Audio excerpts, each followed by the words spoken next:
my God! Oh my Oh my God! What the heck? Oh my God! Wow! Oh my God! Thank you for your patronage. Thank you!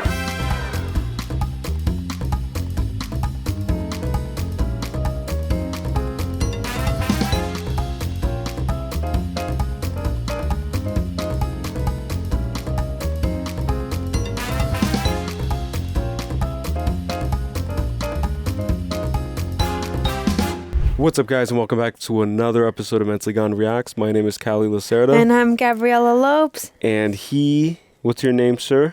Please? You want to talk to the camera real quick? Pop your head up. Pop your head. Look, buddy, look, a tree. Look. Oh, a tree. Oh my goodness. Up. He's so sleepy. He's so sleepy right now. You sleeping all day. But he's going to take my place today, or tonight, I should say. It is currently 1:37 a.m. Yeah. And we are sitting down to react to episode number 6 of Game of Thrones, called A Golden Crown. A Golden Crown. So, as always, we will be taking notes as we go through the reaction video. But beforehand, we just wanted to do a short little intro because just as we were about to sit down and I was seated here and I was about to press record, Shadow was in his bed over there and he sensed that we were going to turn on the camera. So he made his way here and kind of was inching. And I was like, all right, I'm going to give up my seat and just let you chill a little bit. I think he wants to stay there and watch the show. He's like, this is my favorite show. What do you mean? My girlfriend, lady. Oh, but you girlfriend, baby. He misses his girlfriend, lady. Oh, Bubby, lady's gonna be okay. No, she's you still not. think about her? She's not okay. I'm so sorry. Oh my goodness. He thinks about her day and night, he said. I'm so sorry. He said he howls at the moon. Do you want to try howling? Yeah. All right.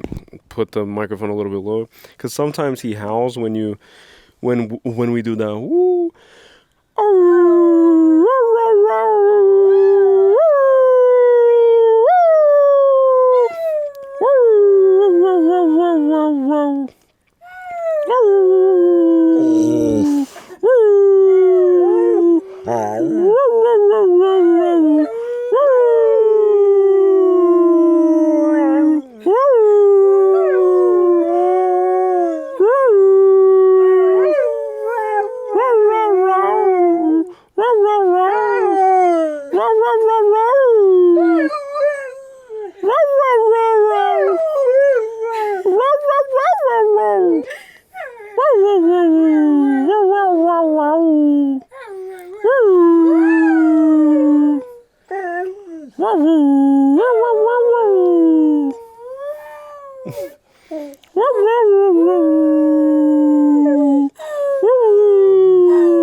He's like, he's like, all right, no more. He's like, all right, now. You guys aren't paying me enough for this. You guys paid me to sit here and look cute. Imagine he just gets up on 2 paws and just walks away. And he's like, I quit. It's like Brian from the Family Guy. Yeah, literally Brian from Family Guy. The job description said no lines were necessary. They made me speak. So that's double the price. He's like, hey, I'm an author, not a not a spokesperson. But anything else before we? No, I'm ready. I'm excited. All right, so I'm gonna take him upstairs because he probably just wants to go to his other bed. Oh no. And then we will just kickstart it. But he just wanted to say hi to you guys. He wanted to say, don't ever forget about Lady. And don't forget that it's never wrong to be mentally gone. It's all right. He could. You want to say something to the camera? Maybe he could end up with Arya's wolf instead. Arya's wolf. And as you guys could tell, he is shedding. So he is in prime Siberian Husky shedding season. And what this means for us is that we usually have to take him to the groomers to get the de-shedding shampoo treatment. Yeah, and he's sweating. He's like hyperventilating in this heat in here. Yeah, we put the heat up because it's currently almost winter here. Yeah, it was like 20 degrees. 20 degrees is crazy. But yeah, so I'm going to cut real quick and then we'll get straight into the reaction. So give me 1 second and say goodbye, Shadow. Say bye. Bye. Say bye. Bye. And boom, magically, we are back with the magic of Hollywood editing. We are now here and the buddy is upstairs. I just got him a treat and lured him out of the basement. Made myself a little coffee because it is late. It is currently 2 a.m. We are about to embark on this journey. I have my trusty handy dandy coffee. I have my trusty water bottles. It's been a long day, but coffee always gets us through because we believe that America runs on coffee. On coffee. There you go. Yeah. So, yeah, anything else you want to say before we jump in? No, let's go. The last episode, just a quick recap. Last episode ended with Ned Stark getting impaled by a stake. Yeah. Like a whole spear, I guess, was plunged through his thigh, forcing him to bend his knee and kneel before Jaime Lannister. Oof. In an unfair fight, I should say. Yeah, and his men slain on the streets. Yes. Of King's Landing. Many dead. Yeah. Many dead as a byproduct of one mother trying to seek answers for the injustices of Westeros. Yeah, and grown children being breastfed. Yes, that was traumatizing. I'm pretty sure I had a nightmare about that. Someone said that kid is a Brazilian actor. The little kid? Yeah. No way. Yeah, I don't know. I'm going to just trust the comments here, but... The kid is Brazil. Wow. Yeah. Not the best representation, I'll say. Na minha opinião, não é a melhor representação, mas brasileiro. O brasileiro tá espalhado em todo mundo, né? Até what's the place called? The Vale? Yeah. Até no Vale. I think that's how it would be called in Portuguese. Até no Vale tem brasileiro, mano. Brasileiro na teta da mulher. Loucura, velho. Loucura. Fazer Bauru, fazer x-tudo, nada, né? Mexido. Ele gosta de mamar nos peitos da cabritinha. Oh my God! Oh my God, what is this video rated? That's Quimbareiros. There was somebody who said that they would have never expected to hear you sing Portuguese songs. Me? Yeah. Oh, little old me. They would have never expected it. I used to get at work that people thought I was Italian. Oh, yeah, because of Gabriella. Yeah. And because we're in Jersey. It's like so standard to have Italians in New Jersey. Most Gabriellas in Jersey are Italians. Yeah. All right. So special thank you to all the patrons out there. Everybody on Patreon who has been supporting our journey. Free. No, not free. But full, uncut reactions. I was trying to say full. Long day today. It happens. Full, uncut, early access reactions available always on Patreon first is what I was trying to say. And then I said free first. And help me out here. You have to have your own copy of the movie to sync up with us on Patreon. We're going to do a countdown right before we start. So that you can sync your copy with ours, and you do have to have your own original copy, just like she said. You'll sync your copy with ours, and it'll feel as if we're watching it in the same room together. Yes. Yep. And yes, thank you to the patrons. Thank you to everybody on YouTube. Thank you to everybody, because everybody has been, great. Very supportive with this series so far, and we are very excited to continue it. So without any further ado, I have my glasses wipe cleaner right here. We do take notes throughout the viewing, and we discuss our thoughts after each viewing. All right? I've been actually looking forward to hearing the intro now. Me too. Because I think I've been conditioned already. Like, I think my brain expects craziness when it hears this now.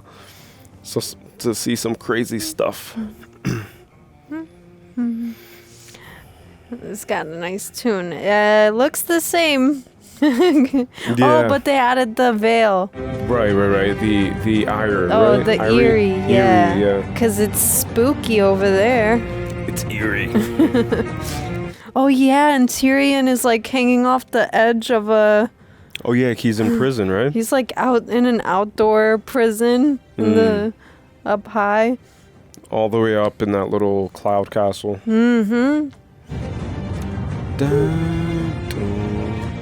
Stag, lion. Okay. And then Ned Stark abdicated his role. He quit. He gave his 2-week notice. He's like, I don't want to be flipping burgers anymore, Ma. I want to go to Hollywood. He didn't even give a 2-week notice. He was like, I'm leaving. Yeah. He's like, I quit. My rap career's taking off. Dothraki. And people told us to read the books, and we will read the books, and we will discuss Lord of the Rings, Harry Potter, Game of Thrones, all on our podcast. Oh, I thought he was dead. I thought that this was like a funeral. I was like, no way, he lost that much blood from his leg? He looks tired. Yeah. Oh. Oh, God. Good thing he has her caring for him, right? Imagine those are the first two faces you see when you wake up. What's going on? I would rise, but... Do you know what your wife has done? She did nothing I did not command. Who'd have thought she had it in her? By what right dare you lay hands on my blood? I am the king's hand. You shall now be held accountable. Oh, will both of you shut your mouths? It's like kids. Catelyn will release Tyrion, and you'll make your peace with Jaime. Lord Stark was returning drunk from a brothel when his men attacked Jaime. Quiet. What? I took you for a king. Hold your tongue. He's attacked one of my brothers and abducted the other. I should wear the armor and you the gown. Oof. Damn. Ooh. I shall wear this like a badge of honor. Wear it in silence, or I'll honor you again. Oh my God. What? That's so bad. That's so badass what he just said. What he did was bad, but they're very witty, right? Like very quick to respond. See what she does to me, my loving wife. Oh yeah, a lot of love there. I was looking up for them like after their conversation.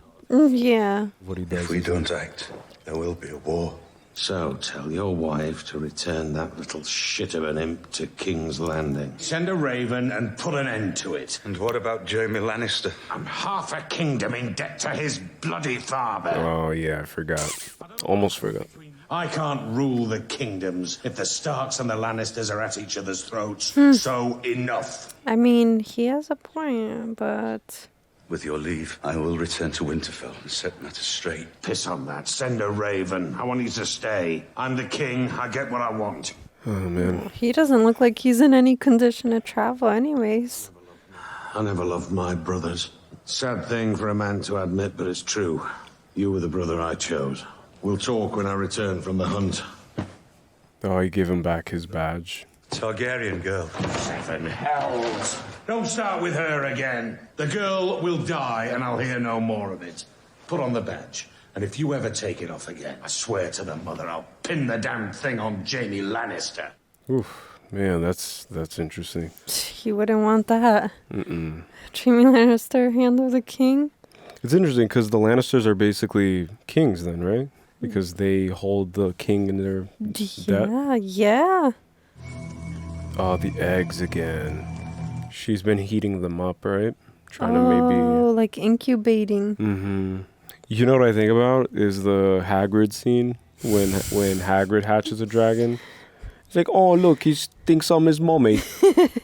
Burns his beard. That was iconic. Norbert.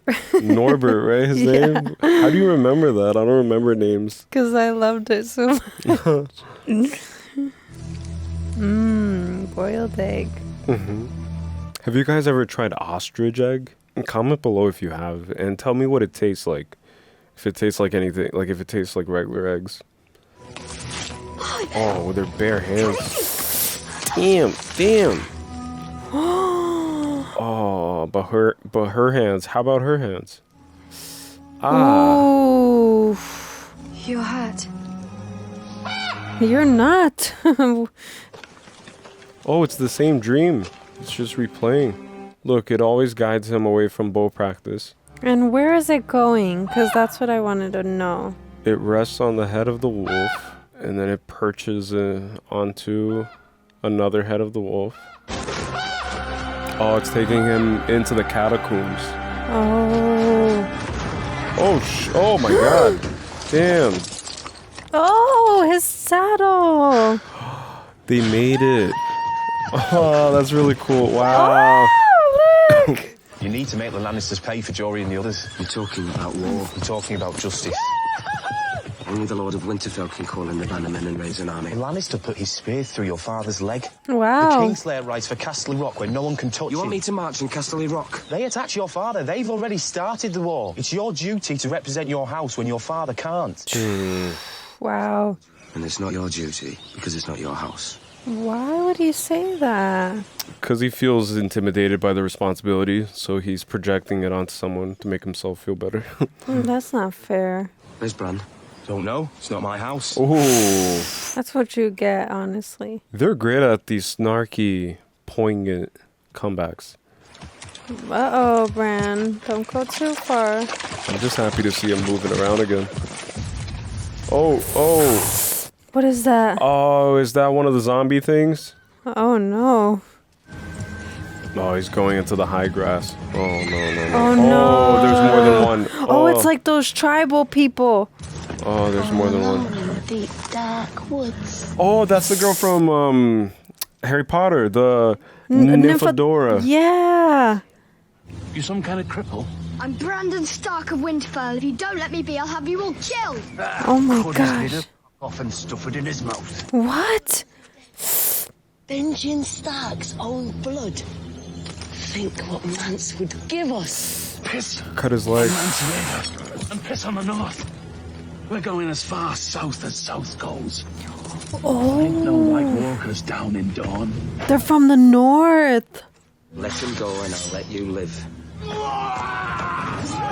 Woo. Oh. Oh, my gosh. Man. What Oh, Nymphadora from Harry Potter. Let's go. the? Hey, she knows how to wield the wand. Uh-huh. I'm actually like, Mother Deliver. Drop the blade. No, don't. Do it. What do? Do you drop it? Do you? I wouldn't trust these people. The best choice is to drop it, right? Because you don't want your brother dead. Oh, it's probably Theon. Oh, it's not his house, but he saved your brother. Yeah. Mm-hmm. He saved the house right there. What are they gonna do with her though? Are you all right? Oof. That's Yes. like. It doesn't hurt. He you probably can't can't feel. feel it. Yeah. In the Iron Islands, you're not a man until you've killed your first enemy. Well done. Have you lost your mind? What have you missed? He would have killed you and cut Bran's throat. Don't have the right. To what? To save your brother's life? It was the only thing to do, so I did it. What about her? You can let her go. Give me my life, my lord, and I'm yours. We'll keep her alive. Oh. Ah! Oh my gosh. Imagine. This feeling is when you would sleep on the top bunk beds Yeah. without the railings on it. Oh my gosh. Thankfully I don't move around like that in my sleep. I would be scared.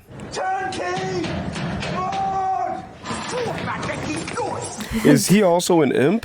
This guy? How would you like to be rich? Dwarf man still making noise. I don't think so. My family is rich. We have gold, lots of gold. I'm prepared to give you lots of gold. Now go! Where is the gold? I don't have it here. His bribing skills won't work here. I know. Like, how's he gonna outwit himself or outwit others? Oh, this is the professor. I haven't seen him since that episode. Damn, this is like the series of short kings here. I know, right? Everybody's below 5'10". I don't want to practice today. No, They killed Jory. My father is hurt. I don't care about stupid wooden swords. you are troubled. Yes. Good. This is not when fighting happens. I don't like dolls and... You're not here. You're with your trouble. If you're with your trouble when fighting happens, more trouble for you. Oh, wow. That's nice. How can you be quick as a snake? as quiet as a shadow. Hmm. When you are somewhere else. Oof. The writing is phenomenal. Wow. There is only one God, and his name is death. And there is only one thing we say to death. Not today. Oh my gosh. Wow. Oh my God, what's going on here? Oh, that's a heart. Whose heart? I was joking about the churrasco, man. She has to eat a whole heart. Hope that wasn't my horse. Oh, it's a... It's a horse's heart.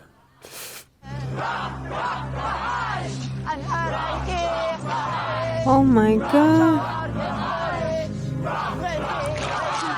Ooh, she has to eat a whole horse's heart. Oh. Oh my God, she's doing it though. Tell me what she's saying. The prince is riding. I have heard the thunder of his hooves. Swift as the wind he rides. His enemies will cower before him. Their wives will weep tears of blood. She's going to have a boy. The prince. Oh, it's like a... Targaryen. It's like a fortune. He would be a true dragon. Prophecy. Oh, she has to keep it down. This reminds me of Dune, right? Like you can't squander. Keep it down. Oh, she did it. Man, eats a whole horse's heart. Oh no. Oh, she did it. Look at her. He's impressed. He shall unite the people into a single Khalasar. All the people of the world will be his herd.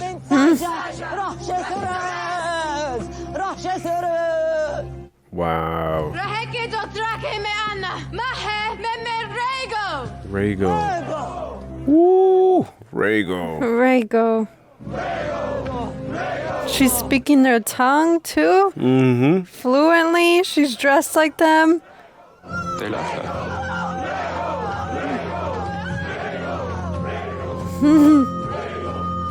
Okay. Rhaego. Ah! Yeah, you did the best. Oh, the brother is intimidated. Yeah. He's like, everybody loves her. Nobody likes me. I don't trust him. Oh, what is That wasn't for him. What is he gonna do though? Oh, he's stealing. Little bastard, little shit. Sneaky. Don't let them see you carrying a sword and Vias Dothraki. You know the law. They don't belong to you. Whatever is hers is also mine. Once, perhaps. If I sell one egg, I'll have enough to buy a ship. 2 eggs, a ship, and an army. And you have all 3. I need a large army. I'm the last hope of a dynasty. The greatest dynasty this world has ever seen on my shoulders since I was 5 years old. And no one has ever given me what they gave to her in that tent. He just wanted his parents' love. That's all. Who can rule without wealth or fear or love? You stand there all nobility and honor. You don't think I see you looking at my little sister? What? She can be queen of the savages and dine in the finest bloody horse parts, and you can dine on whichever parts of her you like. What? But let me go. Man, this guy sucks. You can go. You can't have the eggs. You swore an oath to me. Does loyalty mean nothing to you? It means everything to me. And yet here you stand. And yet here I stand. Oh, I mean, I would like to see him fight for it. I haven't seen him do anything. Look, just runs away. It's just a little boy. That's all. Ah, my eyes are big. Noise again. This guy's not too bright. Listen to me. Listen to me. Sometimes possession is an abstract concept. He's using too big of When words. they captured me, they took my purse. But the gold is still mine. Where? I don't know where, but they free me. You want free? Go be free. I mean, it's true. Have you ever heard the phrase, rich as a Lannister? Of course you have. You're a smart man. You know who the Lannisters are. I am a Lannister. Tyrion, son of Tywin. Tywin is his dad's name. You have also heard the phrase, a Lannister always pays his debts. Oh, his eyes lit A up. message from me to Lady Erin. I will be in your debt. I will owe you gold. Simplify it. If you deliver the message, and I live, which I very much intend to do. What message?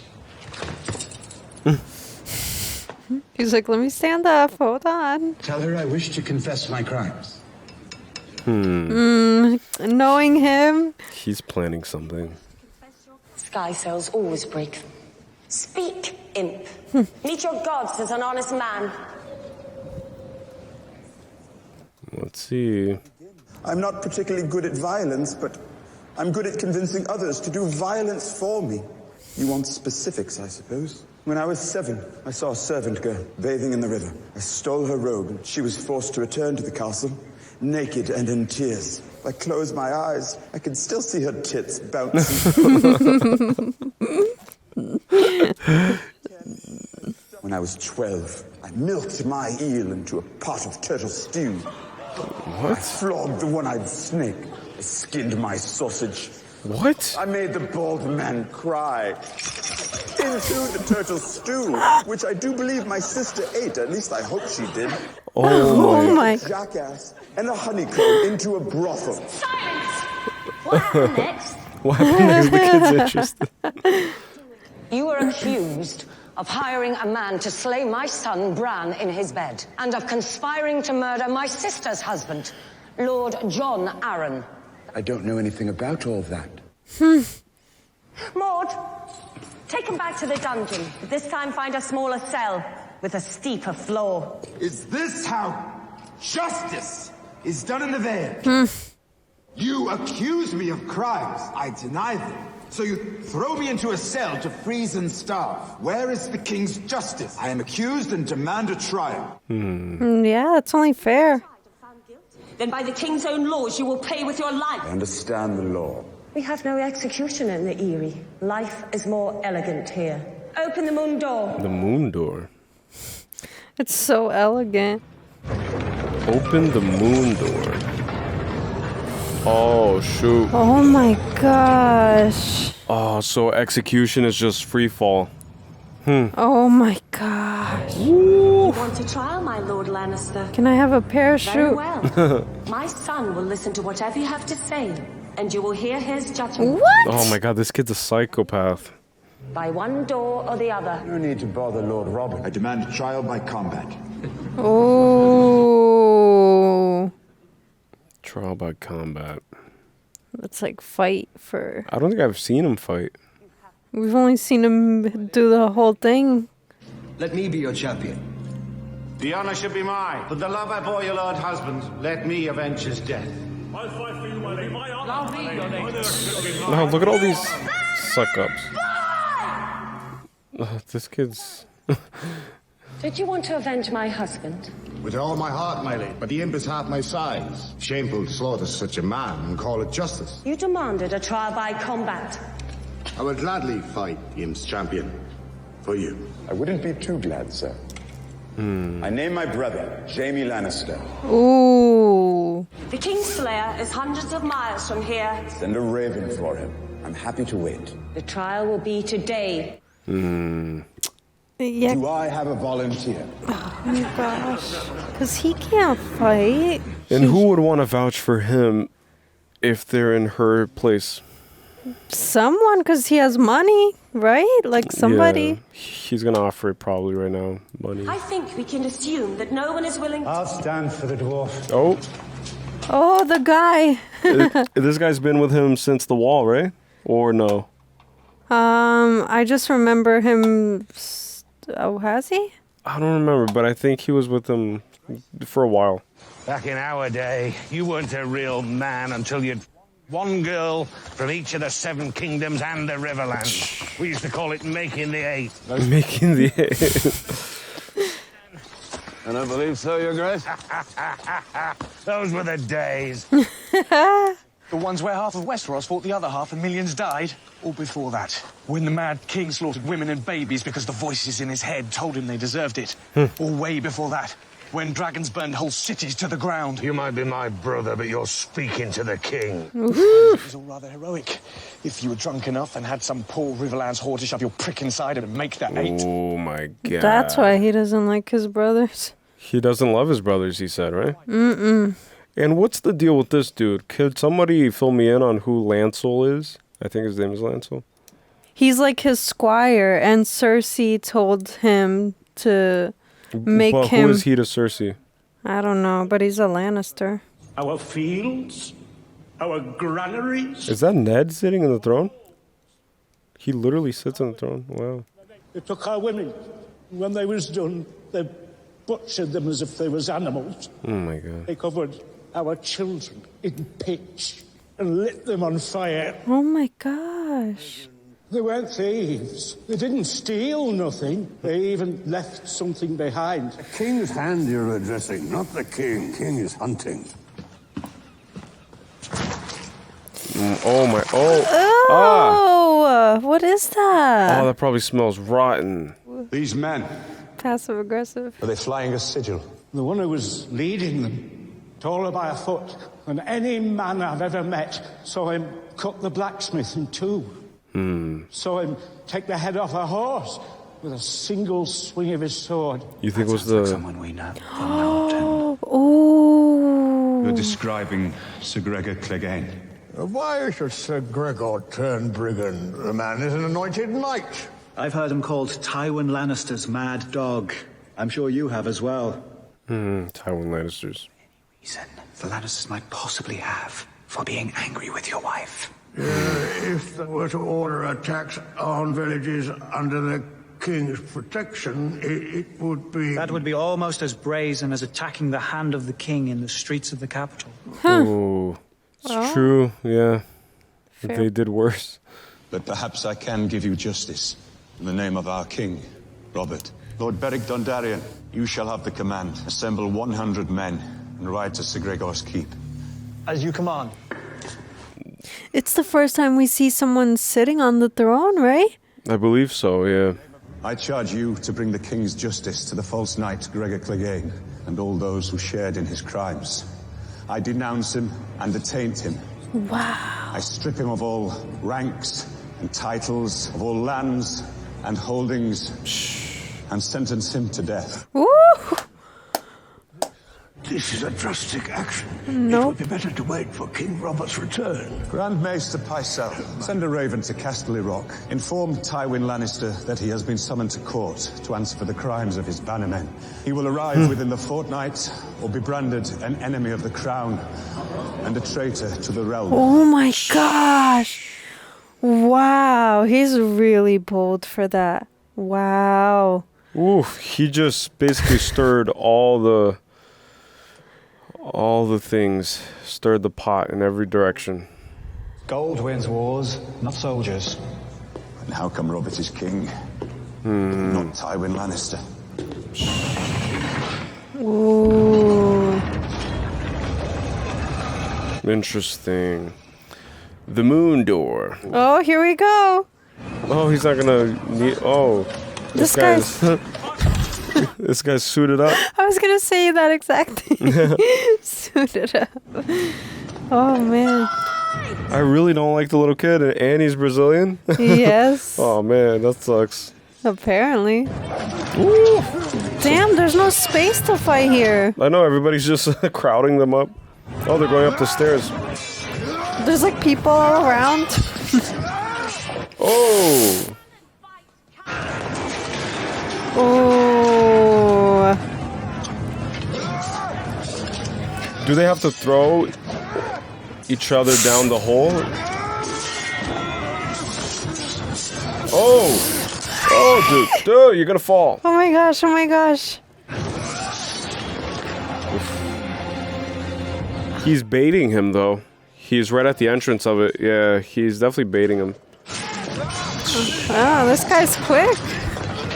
Having all that armor kind of slows you down a little bit. Heavy, right? Like weighs him down a lot. Ooh. Ooh! Oh, he cut him and slit him through the armor, through the chainmail. Enough of this. Finish him. He's tired. Oh, man. Come on! Ah! That did it. Nice. He's like cutting all the connections in the body. Look at Tyrion. He's like laughing. Tyrion lucky, man. Wow. Hey, it's not luck, it's fate. He didn't do it. Very true. Fate, destiny. Kick him over. Kick him over. Oh, shoot! Oh my gosh, this guy's like a freaking professional. Have mercy, look. Why? Does mercy exist in this? Ooh, no mercy. Ooh. Oh. Oh, no. Oh. Oh my gosh. It kind of looks like wine. Yeah, oh my gosh, and he gets thrown out. It's like raining blood. Mm-hmm. Nice. Pay your debts. Don't forget. He's like, I just won the lottery right now. Gonna get a lot of gold. You don't fight with honor. No. He did. That's deep. That's deep. He did. Damn, he was fighting for money. Yeah. There's no honor in this world. Can I make the little man fly now? This little man is going home. I believe you have something of mine. Oh, his purse. But why is she so upset? Like, he obviously didn't do it. Come on. Bows out. That's pretty bad. Damn. Oh, Master always pays his debts. Oh. Damn. Woo. Yo, this guy's too smart for them, huh? Final words. And he said that he knows the law. Like, he knows everything too well, you know? Like, he knows his rights as a lord. That's why he demanded the trial that way. Mm-hmm.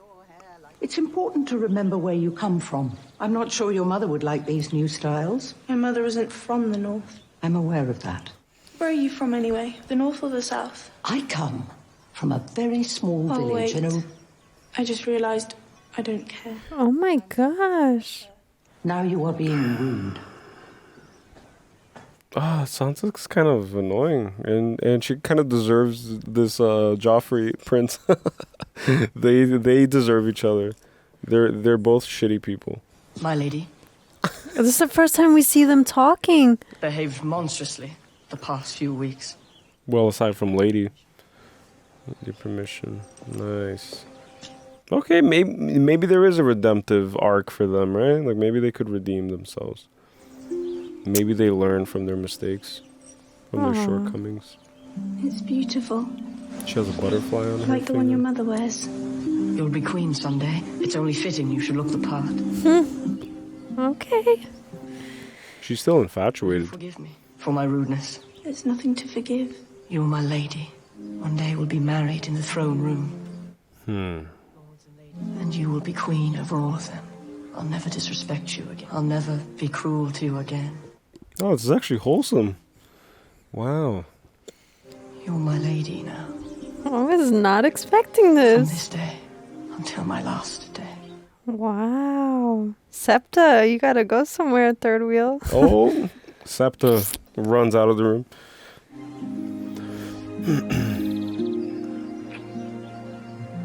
That was actually really wholesome. Wow. Okay. What are you doing? Going to King's Landing? In a turnip cart? I'll find a ship heading south in White Harbour. Oh, this is the girl, right? Mm-hmm. Rose is her name? Yeah. Oh, what will happen to me if I stay here? Will I become Lady Greyjoy, mistress of the Iron Island? Don't be a fool.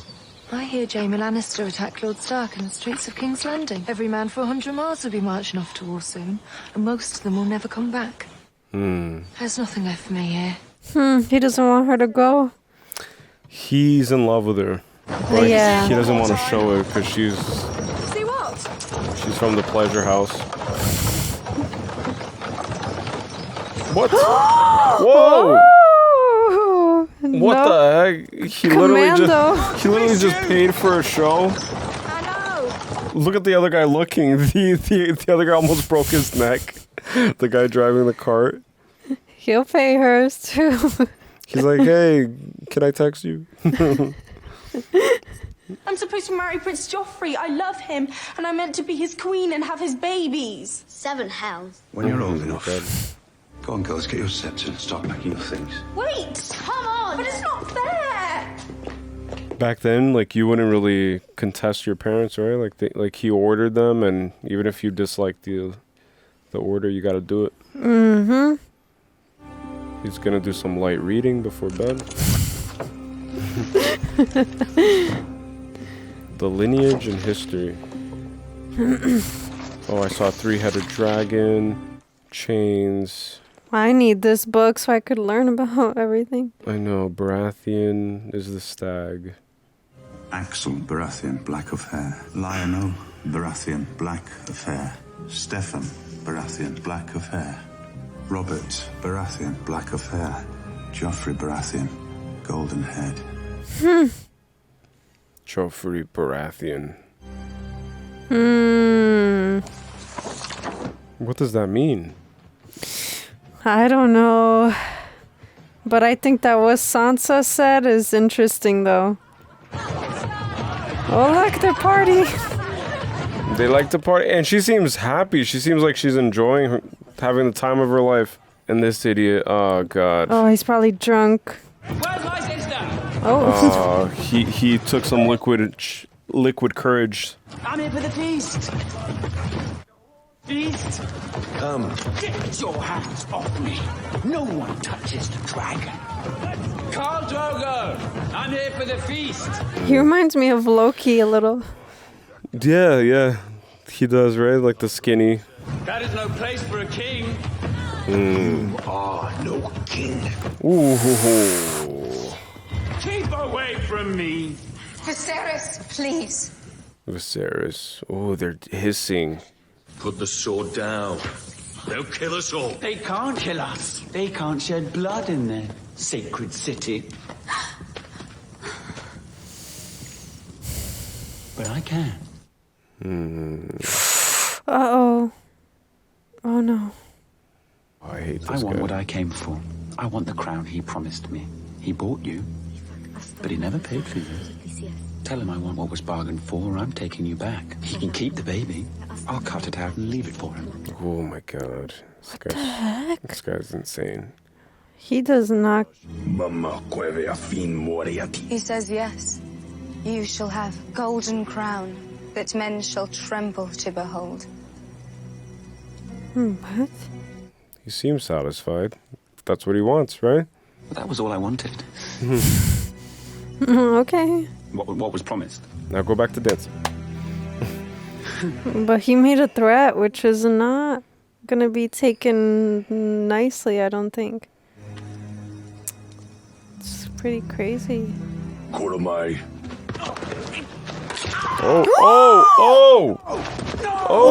You cannot touch me. Oh my gosh. I am a dragon. I won my crown. It's gonna torture him. Look away, Khaleesi. No. Oh my gosh, what's gonna happen? Danny. She's not even gonna try to save him. Make them. Oh, he's boiling. Oh, he's Oh boiling my gold. gosh, oh my gosh. Oh, don't tell me he's gonna... A crown for king. Oh my god. Oh my god. Oh my Oh gosh. my god. What the heck? Oh my god. Wow. Oh my god. Khaleesi. She didn't He is even... no dragon. She didn't even blink. Fire cannot kill a dragon. Wow. That's why she didn't get burned. Oh my gosh. Wow, this is so crazy. I need to turn. Oh my god. Ooh, man. Wait a sec. This might be the reaction where I got the least amount of notes in. But I still have a lot to say, though. Yeah, me too. Ooh. Okay, so obviously at the end he gets his crown, so I'm happy for him. Finally got what he wanted. He got a golden crown. Can I point something out? Yeah. It's just interesting to me because this whole time, right, from the beginning of the journey up until now, Viserys has been just kind of like begging for the crown, right? Mm-hmm. And the irony that when he finally gets the crown, it's kind of underdeveloped. Mm-hmm. It's kind of still in its developing stage. It's like that's how you create golden crowns, is that you melt gold and then you sculpt it, I would imagine, or you put it inside of the thing and then you pour the gold and it becomes solid. Mm-hmm. So he got the version of the crown that's basically like the unfinished version of a crown. Yeah. Because he lacks patience. Yeah. So the lack of patience led to him getting a liquid crown. He can't even wait for it to solidify. And, yeah. You know, like it's just a weird little visual language going on that I really, really appreciate. And I think that also because of what you just said, which is insane, he has seen the crown as kind of like a symbol of kingship, right? Like it would serve as a literal physical manifestation of him being anointed a king. Mm-hmm. And he's like associated this like golden crown with being exactly or like literally what it is, which is like a material status symbol and also like an emblem of kingship and stuff. But then what's interesting is that if you think of like it being a golden crown, because now I just thought of this, but in alchemy, right, gold is the ultimate metal, right? It's like the it's purest the final form. Yeah, it's symbolizing enlightenment, right? Yeah, because it's a representation of the rays of the sun. Yeah, and then it's after the purification process that the base metal turns to gold, right? And then so I started thinking that what if like, this is gonna sound crazy, the molten gold, right, poured over his head leaves nothing because it's like that was his purification process happening in this like literal kind of like harsh and volatile sense, and it leaves nothing left of him in his case because he's completely impure. Yeah, he's completely impure. And I think it's a perverted kind of like version of acquiring the crown, because it's kind of like when your parents are in the kitchen cooking and you go in and you're like, come on, I'm hungry. Is it ready yet? Yeah. And then you pop in the kitchen every 5 minutes asking if it's ready. Like that's what Viserys was doing throughout the whole thing up until this point, is that he was always popping in and saying like, where's my crown? Where's my crown?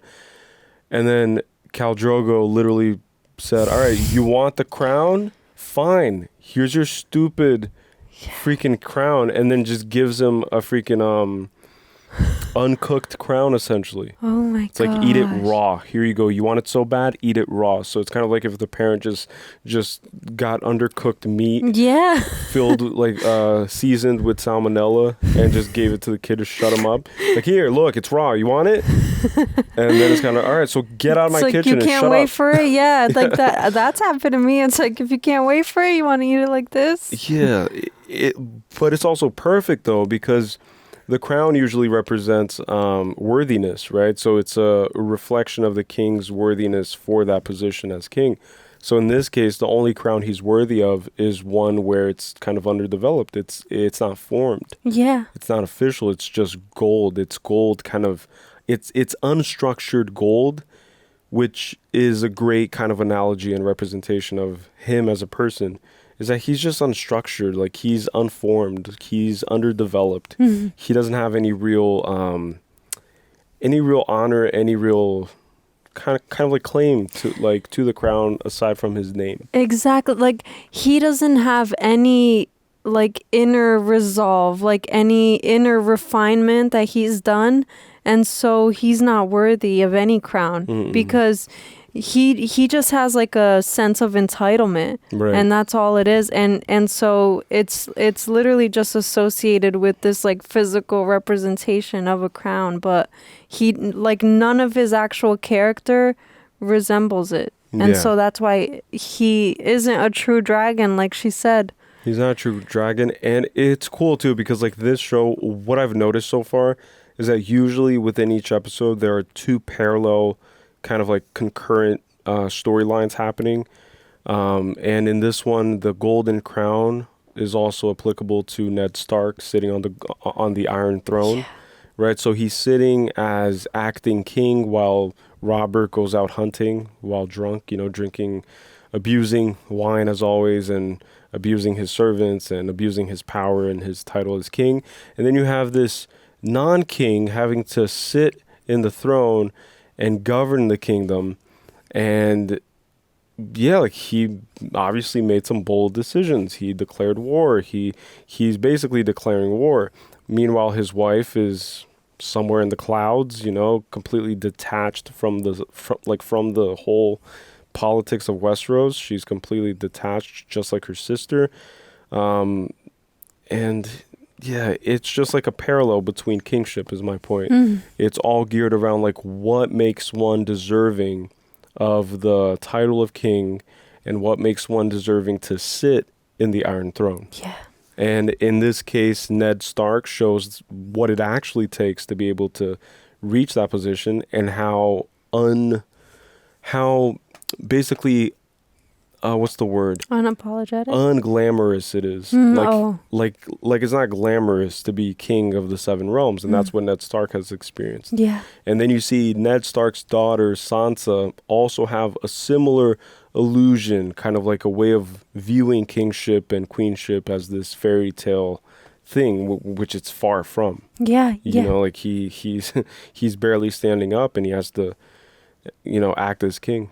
And I think that's just like a physical manifestation of the toll that it takes when you're trying to uphold your honor in this like corrupt, dishonorable world, because that's what King's Landing is. And so him being in pain and literally just, you know, getting struck by Jaime, which I'm going to talk about too, like the king not wanting to serve justice on Jaime. That's insane. Yeah, because the king is at the mercy of Jaime's father. Yeah. And what's interesting is that I thought that also it's kind of like this fear of retaliation, because the Lannisters have so much money that they can pay up armies to fight for them, right, if it ever got to that. And so even what they said about how war, like what was the quote that they said, that The winter's coming? no, that Ned said, that he was saying that that's why Robert Baratheon is king and not Tywin, because wars do like fighting. Gold wins wars and not men. Oh, okay. So then he said, but that's not true, and that's why King Robert is king. But then to my point is that they can buy up men because they have the means to. Yeah. And then the irony too is that Jaime is considered the Kingslayer because he killed the previous king, right? And he literally, like, that term is coined for him. And so maybe there's also a fear of that for Robert Baratheon, you know? Yeah, but then at the same time, he threatened Ned Stark by saying that he might just pin the hand of the king on Jaime Lannister, which would not be a great choice considering Jaime Lannister's title as Kingslayer. But I don't know. Yeah, but see, even that, like, why would it be one option or the other? Because he's telling Ned, make peace with Jaime or I'll make him the hand, you know? So then it's kind of like it's still teetering. It's like still walking on eggshells, and not just like you're saying, because he's in debt to the Lannisters. An interesting thing about honor, though, is that I don't believe that people who upkeep honor as their number one kind of high priority item, I don't think those people do well in this world. And that's what I'm like observing too. Like, just like the guy who served as Tyrion Lannister's champion, he said he had honor. Yeah. You know, and like, look what happened to him. And then same thing could be said about Ned Stark. It's like, he has honor and he's limping now. So it's kind of like honor isn't something that wins fights in this one. And it seems that Tyrion Lannister, for example, he proved that wit, intelligence, and knowledge kind of outdoes whatever bureaucratic kind of like hierarchical structure is established beforehand. Yeah. You know, so like, he just knows the rule of the land. He knows how to manipulate people. He knows what people want. People want money. People want power. People want fame. So he is able to give them the first one, which is money, lots of it. And so is his father, and he learned from his father. But then my question is this. What are those zombie-like creatures that we saw in the first one called? Walkers? No. Walkers? White Walkers? White Walkers? Okay, so my question is this. What if there's an incident, right, where coin and gold, because there's a lot of emphasis on gold and coin and money and exchanging goods, you know, like even at pleasure houses for power. So for pleasure, for power, for loyalty, you exchange gold. What happens when gold is no longer viable, or it doesn't really matter? It's like, is there going to be like a 2008 economic crash in this world? Like, what, like, theoretically speaking, like, what happens when gold becomes, you know, like, not really the main thing that matters? Like, sure, people say that even in the real world, gold holds its value through wars and through economic crashes. But in this one specifically, like, you know, like, what if it doesn't really matter? Just like what happened to that village. You know, they asked if they were thieves, and they said, no, actually, they didn't take anything. They actually left us something. And so the world is evil for the sake of being evil. They slaughtered women, children, and did it just for play and just for sport. So my question is, loyalty can be bought with coin, can be bought with dragon eggs. Dragon eggs, yes. But what happens when the buying of services is no longer viable because everybody is so preoccupied with whatever threat, whatever you get what I'm saying? Yeah, which I think is probably like the whole premise. It's like, it's kind of like there's this impending doom that is way more important than any of the politics, any of the economical and hierarchical structures that exist, and it's meant to bring, because winter is coming, and it's actually really coming, and I feel like that motto for the family is probably meant to mean that darkness is always like teetering, like it's always kind of around the corner, but then it's also in the literal sense when winter does come. Right. So I guess what I'm asking is, what will happen with this pay for play, pay for loyalty, mercenary dependent lifestyle? Like, what will happen to it when winter finally comes? You know, like, that's my question, and I'm sure we'll find out. But I've always believed that, like, if you have to pay for something, it's like usually is the case. I don't know how to explain it, but from my personal experience, like, if you have to pay for something to get done, usually you can do it better yourself. You get what I'm saying? Yeah. It's kind of like when you go to Chipotle, and I don't know, like, I'm just really struggling today, but it's kind of like when you go to Chipotle and you spend $20 and they don't fill up your bowl at all, and they give you freaking old chicken, and then you have diarrhea, and then you're sitting on the toilet and you're spraying the whole bowl, the size of the bowl, everything. You're like, man, I'm gonna have to like clean this whole bathroom after I'm done with it. Thank God we got a bidet. we got a bidet, thank God. But then, you know, and then you're like there regretting it, and you're like, man, if I had just made some fresh rice and some fresh chicken and freaking spent $10 on ingredients, I could have made something better. Yeah. So I don't know what I'm saying. No, but it's true. And basically, money can't buy perfect loyalty. It's like, I don't think it's possible to buy loyalty with money. No, because someone can just have more money. Yeah, because the person who claims to give you their loyalty in exchange for your money, they're really just loyal to the coin, right? Like they're loyal. They're called mercenaries. It's like you could form an army using mercenaries. If you have enough money, you could do anything. Which I imagine like that guy probably is. Like he probably goes around and does like fights and stuff because he was like outsmarting this opponent who was like armored up and just like came out unscathed.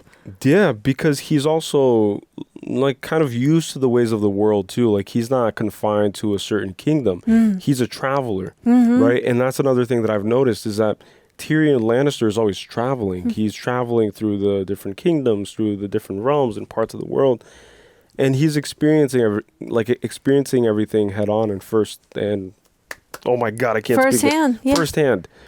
While his siblings stay inside of King's Landing.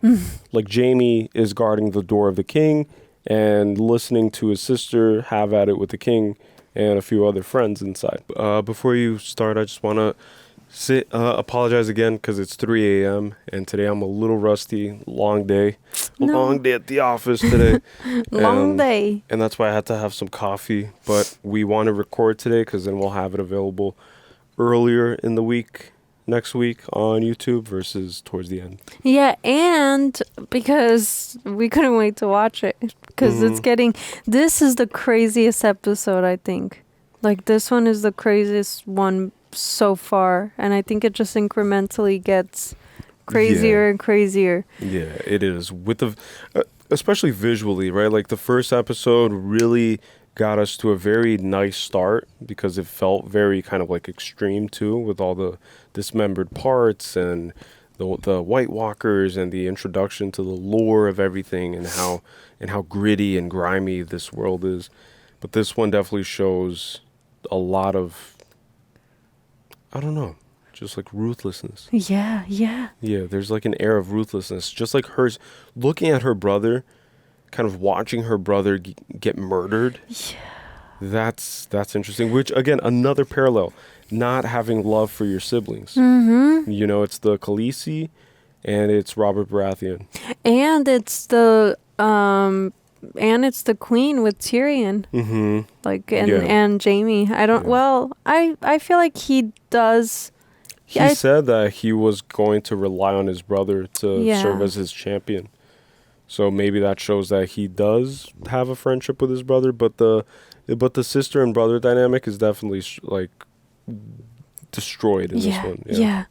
But I feel like that moment of her watching him die and that happening and her not looking away and kind of, I think that there was like a sense of relief a little bit because of just how he was treating her, you know, and because he's the last link to her past. Like she's fully assimilated into the Dothraki culture and she did the initiation, which that probably was with the whole like heart and stuff, like eating the heart. It's like the rite of passage into the culture and into becoming the Khaleesi of this culture.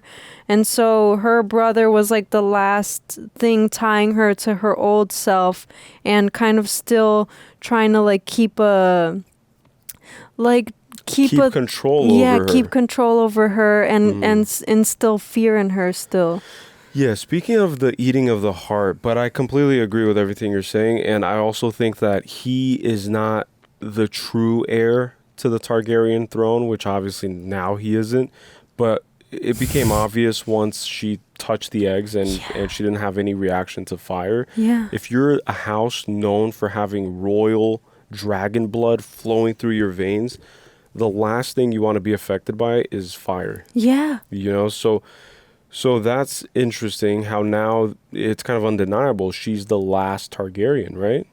Because her brother believed that it was all on his shoulders and now it's on her shoulders. But different from him, she has actually been kind of growing as a leader. Yes. You know, she's imbuing herself with all of these characteristics that usually pertain to a leader. Like she's been able to adapt to a foreign location, to gain the general kind of acceptance of a foreign tribe of madmen, right, of savages. And so she's integrated herself into the world in a way where her brother hasn't. Yeah. And that's why in the end he got what he wanted, but he didn't get what he wanted. Yeah, and speaking of that, I feel like that's why adaptability is so important, like in this world. And I think that if you grip too tightly on your perceptions and your ideas and your moral codes and your whatever, you're not gonna make it. You know, You're not, because you have to be like water. You have to dance. Yeah. Right. It's all a dance.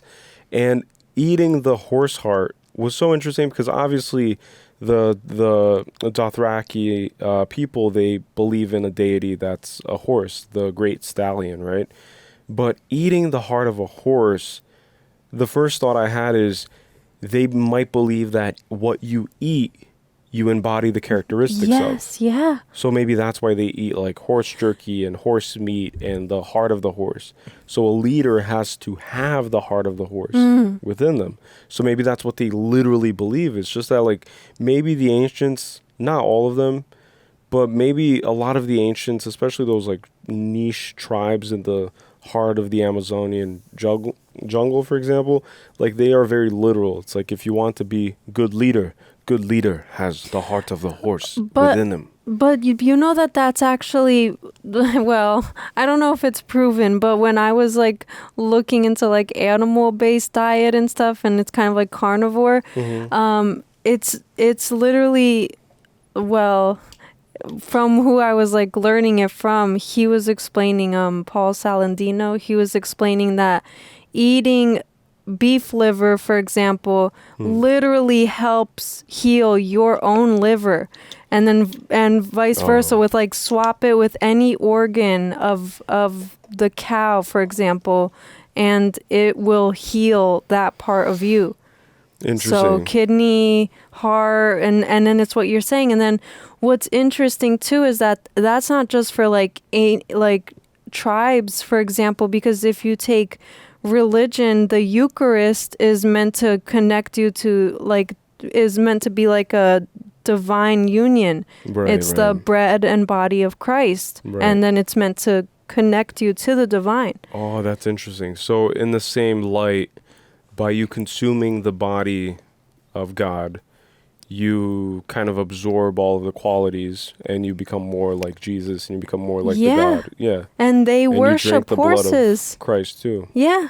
And then they worship horses. So for them, that's why they're called like horse lords. And they probably like have, we don't know that they're gods and stuff, which is why it'll be interesting to watch the histories and lore video after each season, because then we can see what all the gods are, for example, because they keep mentioning different gods and stuff. The new and the old gods. Yeah. So so her eating the heart was basically communion. Yeah. Essentially. Yeah. It's like she did her cataclysm. And then they're like watching. They're like, she's watching. gonna complete the sacrament. Don't throw it up. Because like that's interesting too, right? Is that I wonder what it would mean for them if she threw up the heart that she was eating. Because what if that means that the heart did not accept her? You know, like it's not accepting her as a host. It's not accepting her as a vehicle, as a divinely inspired being that's supposed to represent the great stallion or even hold the child of the great stallion. Yeah. Very, very interesting. Yeah, very, very, very interesting. And then about the dragon egg thing, right? Like her not burning her hands is interesting because their motto for the Targaryens, I think, is like fire and blood. And like that's why there's kind of that ruthless nature. Like she's given her brother free passes. She spared him that other time. And when he like hit her and then she says like don't put your hands on me and stuff. So it was kind of his like third striking out, and then she knew what the cow was gonna do, and that's why she just allowed it, because it was like he didn't accept the mercy the first time, and so there is no more mercy. And that's literally why she's a true Targaryen, because it's fire and blood. It's like even if you are my kin and my sibling, it's gonna be blood if you don't, I didn't feel bad at all for this guy. Me Like, neither. I thoroughly enjoyed that scene, and I would like to rewatch it after this, because I just love when they give you what you want. He's like, that's all I wanted. It was my crown. That's all it. I wanted was him to get his crown too, and it happened exactly how I would have wanted it to happen. Oh my god! Because if that idiot found his way to sit on that Iron Throne, I don't think I could watch this show. I don't think so either. With a freaking kind of like a piece of shit, so excuse my French, a piece of shit king residing on the throne. Like that's just, man, that would have been horrible. Yeah, and it's so telling because I just thought of this. He was willing to sell the dragon eggs. Mhm. So he's not really like true to his legacy and true to his heritage and true to his lineage, because if he was, she's literally been treating these things like they're sacred. Like it's like the way that she treats them. But then meanwhile, he's like shoving them in a bag and he's like saying, I'll sell one for army and one for a boat and then the other for a larger army. It's like, then you don't really care. Yeah. He's gonna get a yacht and go to the south of France. Cross the narrow sea. Yeah, on a yacht. across the narrow sea to Milano. That's a fantastic point, by the way. Like, I didn't even think about that in that way, but it's exactly what you're saying is true. Yeah, like he doesn't really care about the cultural lineage thing. No. And he's the one who talks the most about it. Yeah. And she's been able to let go or to mix in two different personalities, two different cultures, and she's embodying it gracefully, because she's gained the love and the admiration of all the members of that tribe. Mhm. And they've accepted her, and not only accepted her, but are willing to fight for her. Yeah. And yeah, like three strikes and you're out, and you should be out. And then it's interesting what they were saying about her baby too, right? Like that he's Rhaego. going to be the stallion that mounts the world, they said. The prince and the stallion that mounts the world, yeah. What does that even mean? Mounting the world? Like, is he going to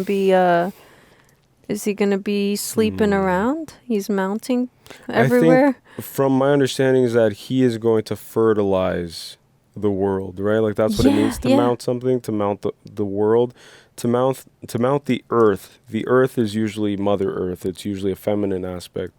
And then you have this male aspect, which is the stallion. I don't know. Like, I think it's a good thing. I think it's maybe a prophecy. It's kind of like a Lisan al-Gaib prophecy, or the prophecy for his sister, for the child that was in her, Jessica's stomach. Yeah. But yeah, like, what does that mean, and what does that entail? And I'm interested to know. But it's also crazy to think that Khaleesi has at her command the Dothraki army, and from what we've learned from her brother, they can sell the eggs, which I was curious to know, like, are these worth anything if they never hatch, if they're just relics or symbols and representations of a past era? It's kind of like a memorabilia. Like, it's a collector's item, you know? Like, there are definitely collectors in this world, especially in this screwed up world. Like, there's definitely somebody who has the spear that was put through Ned Stark, and it's on the black market now. Yeah. And it's selling on eBay. And all of Westeros is on eBay going like, oh, they just launched it. It still has the blood. That'll be 500 gold pieces. Yeah, like golden dragons, apparently. But she has the Dothraki army. She has 3 eggs, which I'm just going to, just for my own brain's sake, like, is worth like $3 million. Yeah. Right? Like, each one is worth $1 million. And so she's good. It's like she's going up and up and up and up and up. And meanwhile, everything in Westeros is just crumbling and dissolving, and everybody is, it's becoming fractured. Everybody's turning on each other. Everybody's declaring war against, one house is declaring war against the other one. And this is meant to kind of resemble like feudalism, right? Which you've talked about before. Feudalism, yeah. But then it's interesting because I just thought of it because Viserys told Jorah Mormont, you swore an oath to me. And in feudalism, like, swearing an oath is like, it's very highly regarded. Like it's very important within the faction of the system. You know? Right. Because your word has to uphold its value before the king, right? Yeah. And then if you don't honor your word and you're not a man of your word, then I'm assuming you get killed by the king. Yeah. You know, because then you're treason. Yeah, you're committing blasphemy, I guess. I don't know. Treachery. Whew. Okay, so I literally only got 5 lines of notes for this one, but the first one is dancing teacher being present. That was basically a masterclass in basically meditation. You know, it's being here now, being present. You are no use to anyone if you're preoccupied and if you feel crippled and stagnant by the overwhelming weight of responsibilities, problems, things that aren't really palpable, like they're not really real. But for whatever reason, we as humans, our minds trick us into believing that, you know, today is a heavier day than yesterday, or today's a lighter day, I feel happier today, and this and this and this. And so our brain kind of like creates these realities for us, even if our environments don't change at all, even if we wake up in the same house, have the same routine. And I speak from personal experience. I think most people can kind of vouch for this. But what the dance teacher, Silvio, I think is his name, right? He was teaching essentially like, does a snake think before it acts? No. Does a lion think before it acts? Probably not. Does a wolf think before it acts? Like, do they calculate the probabilities of success? Do they calculate the repercussions, the consequences, the future implications, the investments, the losses? Like, they don't really do that. So it's just like preparation meets opportunity, and action is required when it's required. And that's what he's teaching us. Like, a good warrior doesn't doesn't stumble at the mercy of their own thinking. Yeah. And that is forced to act. And when you're forced to fight, you have to fight.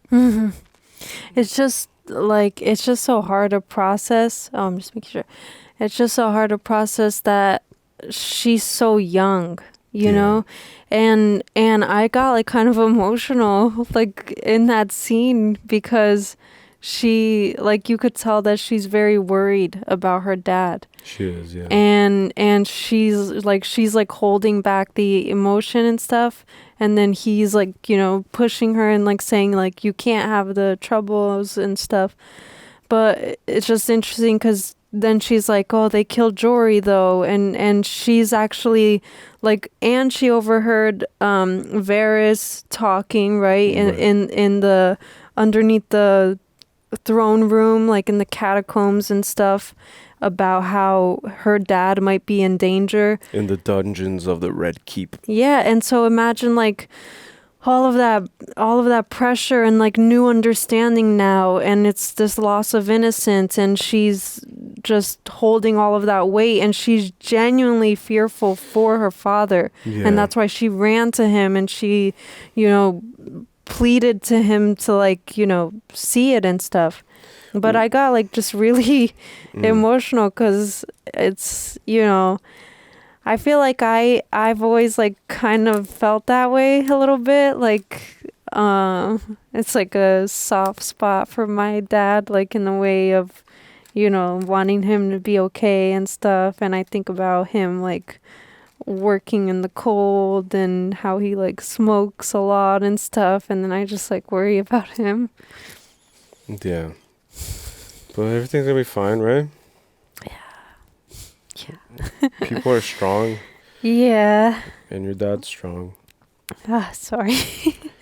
But yeah, like I mean, how do you have that reality and then still soldier on and still become a warrior and still fight for yourself and fight for your family and fight for everything? Yeah. It's complicated. Are you okay? Yeah. Sorry. No, it's okay. Sorry. I just want to make sure you're good. Yeah. I was do you just want some water? No, it's okay. Yeah.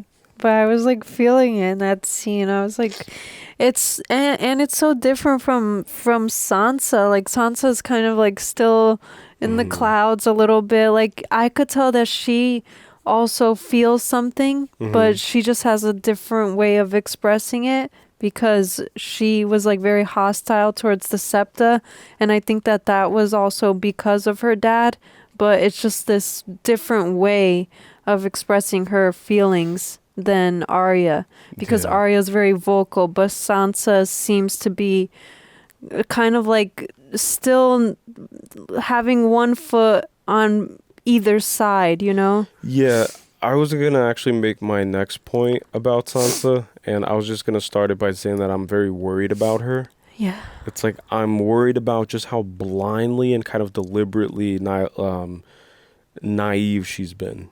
Like she's deliberately naive, and that I don't think it does well in this world. Yeah. It doesn't do well to be naive here.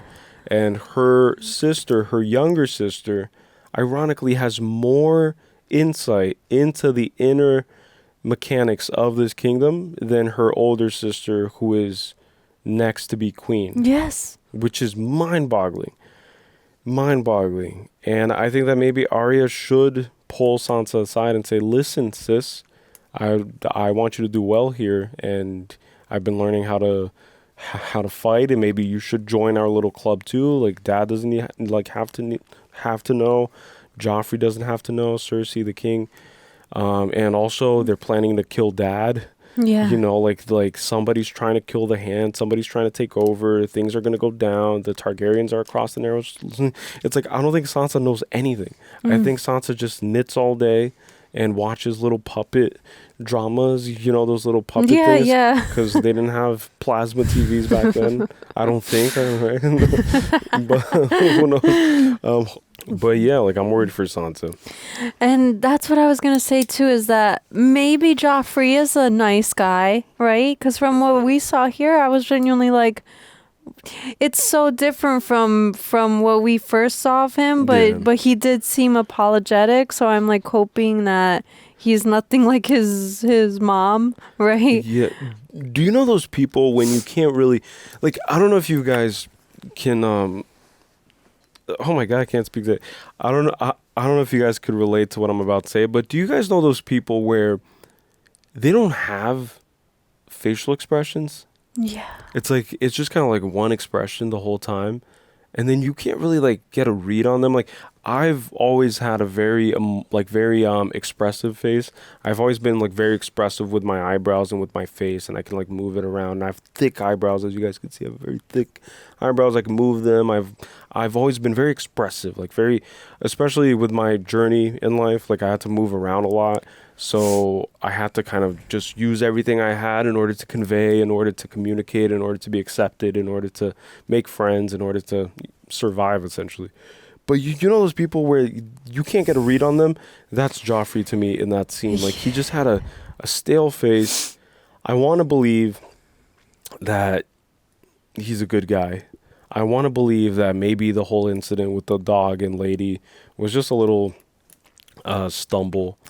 Yeah, but even so, just like you're saying, I wouldn't want Sansa to stick around in King's Landing anyways, because being around the Lannisters and all these other sneaky, kind of secretive people, like, you know, it's just a liability for Ned Stark, especially knowing that he was gonna, you know, make these kind of bold statements and make these and take bold action, and it's like that's why he's now rushing them to leave, because they're a liability to him, but he's willing to go the full extent, and that's how much he upholds his honor. It's like, even if it results in a war, like he's ready to go to war because he's done it before. Even if King Robert is trying to avoid war and is trying to just keep his spot on the throne and keep it conveniently easy and stuff, like, Ned is ready to do what's right, because that's what he upholds in his like book of moral,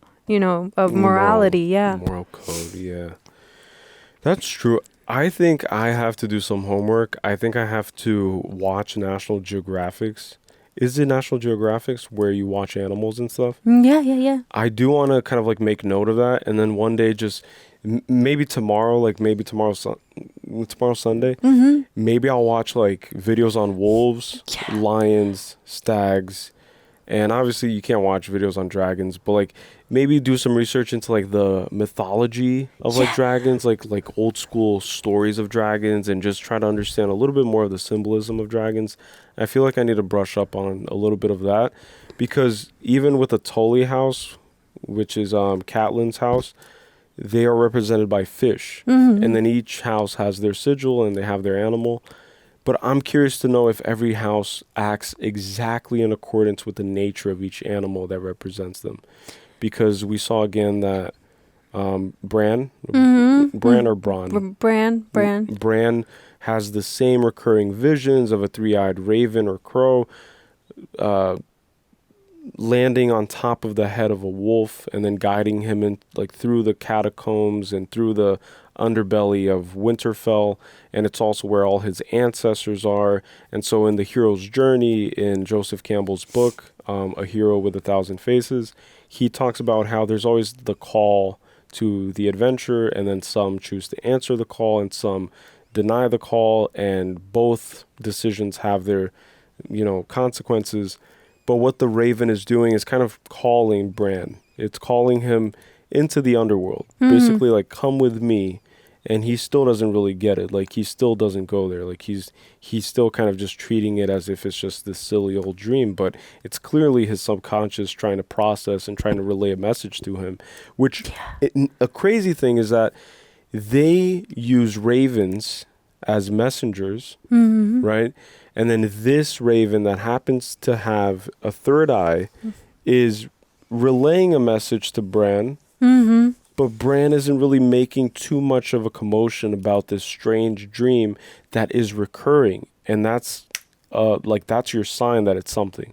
It's like if you have the same dream night after night, then it's probably because you're not really consciously unpacking what that dream is. Yeah, and I think that what it might be is that he's so preoccupied with the physical and his like physical limitations and being bound to a bed and stuff that he's not really and also he's so young, and I think that it goes to what you're saying, right? Like the hero's journey, there's the refusal of the call at first, and so he could be getting called to explore the history of his family, for example, and like that's why it's specifically the crypts of the territory of Winterfell, but he is just ignoring it because he's so preoccupied with like having some form of movement again, and then that's why he's like beyond elated to have this new saddle design and to be able to ride a horse.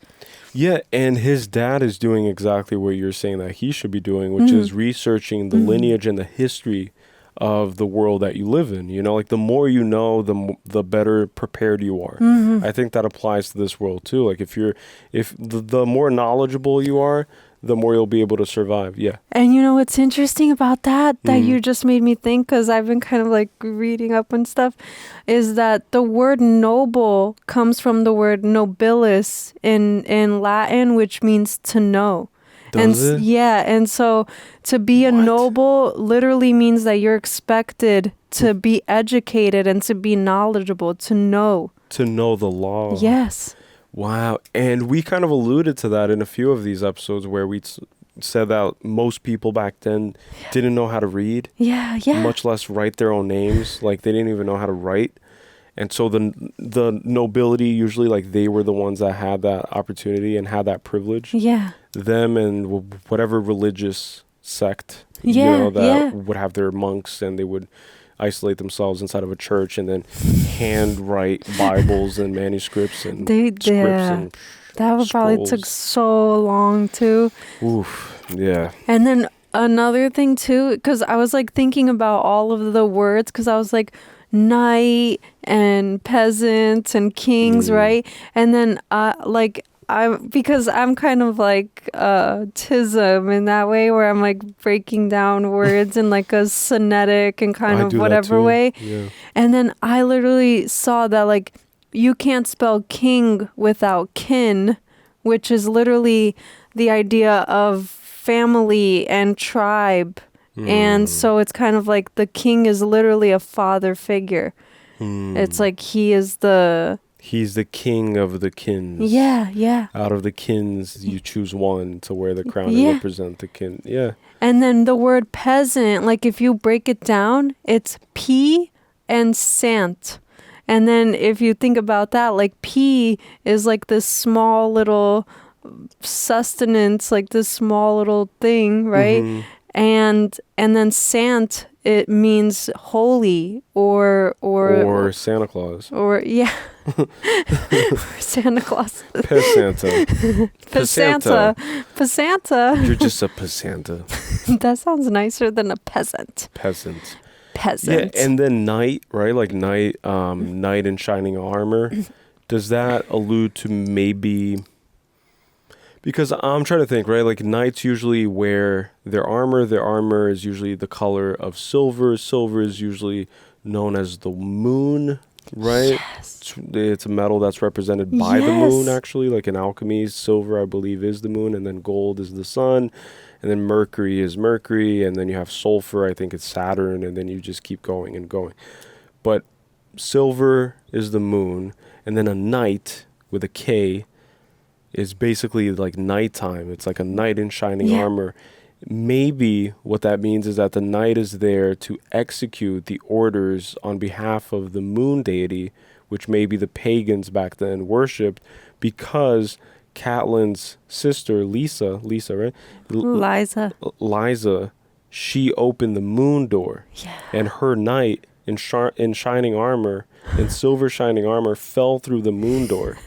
And so weird. No, but it makes sense interesting because to me, like, I just want to make this clear too. Like people, look, this is just my way of thinking. It's my way of processing stuff. So I don't claim anything to be right or wrong. It's just my way of processing. You know? Yeah, and also like we could talk about this stuff for hours, and if you want to stick around for it, you can, and if you don't, then you don't. And then I saw comments that were saying like, well, we're just giving like friendly criticism and stuff, but you're criticizing something that we are dedicating our like energy and putting so much of ourselves into, that to us it's like this sacred thing, you know. It's kind of like this, it's a precious thing. It's like the way we treat it is that way. And so for you to criticize it and kind of demand like a shorter reaction or review at the end and stuff, it's like it's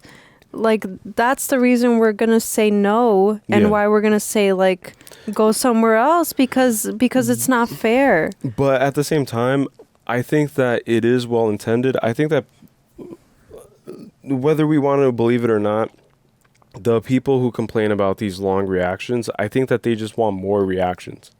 I think that they just think that if we cut these short, if we just watch the reaction and then end it with, wow, like that was great. Did you like it? I liked it. All right, guys, check out tomorrow. There's a new video. It's like they just want more reactions, which we've proven. I think it was last week, if not last week, then the week before, when we posted consecutively for like 4 days, consecutive days, or 4 or 5 videos. So we can do it. It is possible. It's just that we've been in this month of November has been an adjustment month, an adjustment period. And I even mentioned it in a few of the reactions. And we do want to kind of gear towards having a reaction posted every single day. And that will happen. Like, you can mark my words, it will happen. But we're kind of like just starting out. So it's kind of just a process. It's a learning curve. Everything's a learning curve. There's copyright. Editing is a drag. Editing, I'm going to say, like, editing is a drag. And it takes time. And things take effort, and it takes time, and it also, these things take a lot of energy.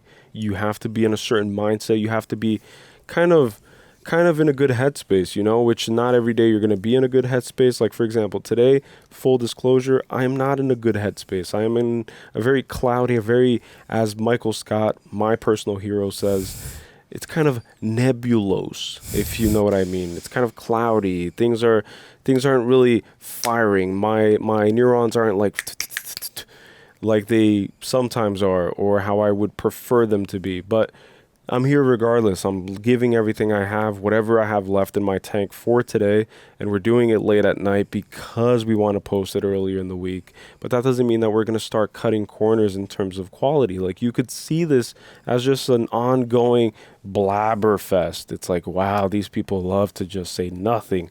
Great, that's fine. But then there are people who say that these conversations are some of the best kind of conversations that they've been finding on YouTube. And somebody said that these conversations help them get through their work shift, which always hits me. It's always like, man. So shout out to you. It's like, shout out. And I'm gonna write the names down, by the way. I'm going to start to write down the names of the comments that I really love. I mean, you've been screenshotting like them. Screenshotting a bunch of them because I actually like to save them. So I have been screenshotting. I read all the comments. I'm always checking my phone and making sure everything is running smoothly on like YouTube Studio, and then I see all the comments, and then we're trying to get to every single one of them. But yeah, so people do find value in these. So that's all that matters. And I think that even with what you said, like it being well intended, like wanting more reactions, and so they would be okay with us just being like, oh, that was great. But then that's not what our channel is. Like, our channel just isn't oh, that was great, and then we post it and get on to the next one. Like, I honestly wouldn't do reaction videos anymore if I was forced to pump out 50-minute kind of 1 hour videos. Yeah. Kind of like 30 minutes to 50 minutes to 60-minute videos. Like, I wouldn't do this because it doesn't make sense. Yeah. I have to process things. I have to discuss things I see. I am a passionate person. I like to speak what I see. I like to share what I think. And especially when I'm consuming stuff, it's like, I'm not going to just consume it and then just bury it all in and just pretend that I didn't just witness a guy get freaking molten freaking gold poured on his head. I'm going to just be like, yeah, that's great. That's awesome. It's epic. And then just buy? No.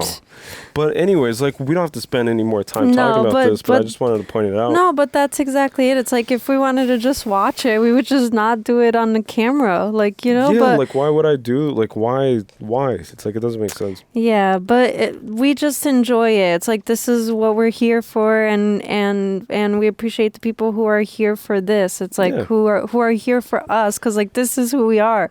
It's Melty Gone. It's all over the place. We'll start talking. We'll start doing a random therapy session. We'll start cracking jokes. We'll get so off track from the show or from the movie or from the whatever. But like, that's what we're doing. Like, we're just having a conversation. There is no structure, because like, just like when you go out with your friends, right? And you go grab a coffee, you go grab a beer, you go experience a show, a night out, or whatever it is. You don't really kind of nudge your friend or tell them in the middle of this organic conversation, like, hey, like, we steered a little too far from the main topic of discussion. Now we have to kind of like, let's not do that. Like, let's stick to the one topic at a time. It's like, you don't do that. Like, you're just out with your friends and you're just having fun. And so this is what I want this to be, is just fun. It's just fun. Like, let's talk about random stuff. If random stuff pops up, let's talk about it. And speaking of, I did want to talk about what you mentioned with like the moon door and the nights and stuff, because I'll just like quickly finish, but the idea of a peasant was interesting, because it's like P and saint or holy, like sant is holy. And then I thought of like the meek shall inherit the earth, and how it was seen as like more closer to the divine to live a very humble life. And so that's why it's kind of spelled that way. And then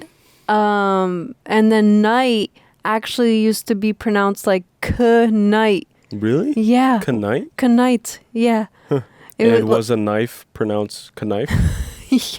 Was it? I don't know. Probably, Probably. Right? The knife. No, the knight drew his knife. The knight drew his knife into the night. Into the night. I don't know. Yeah, I kind of preferred knife and night.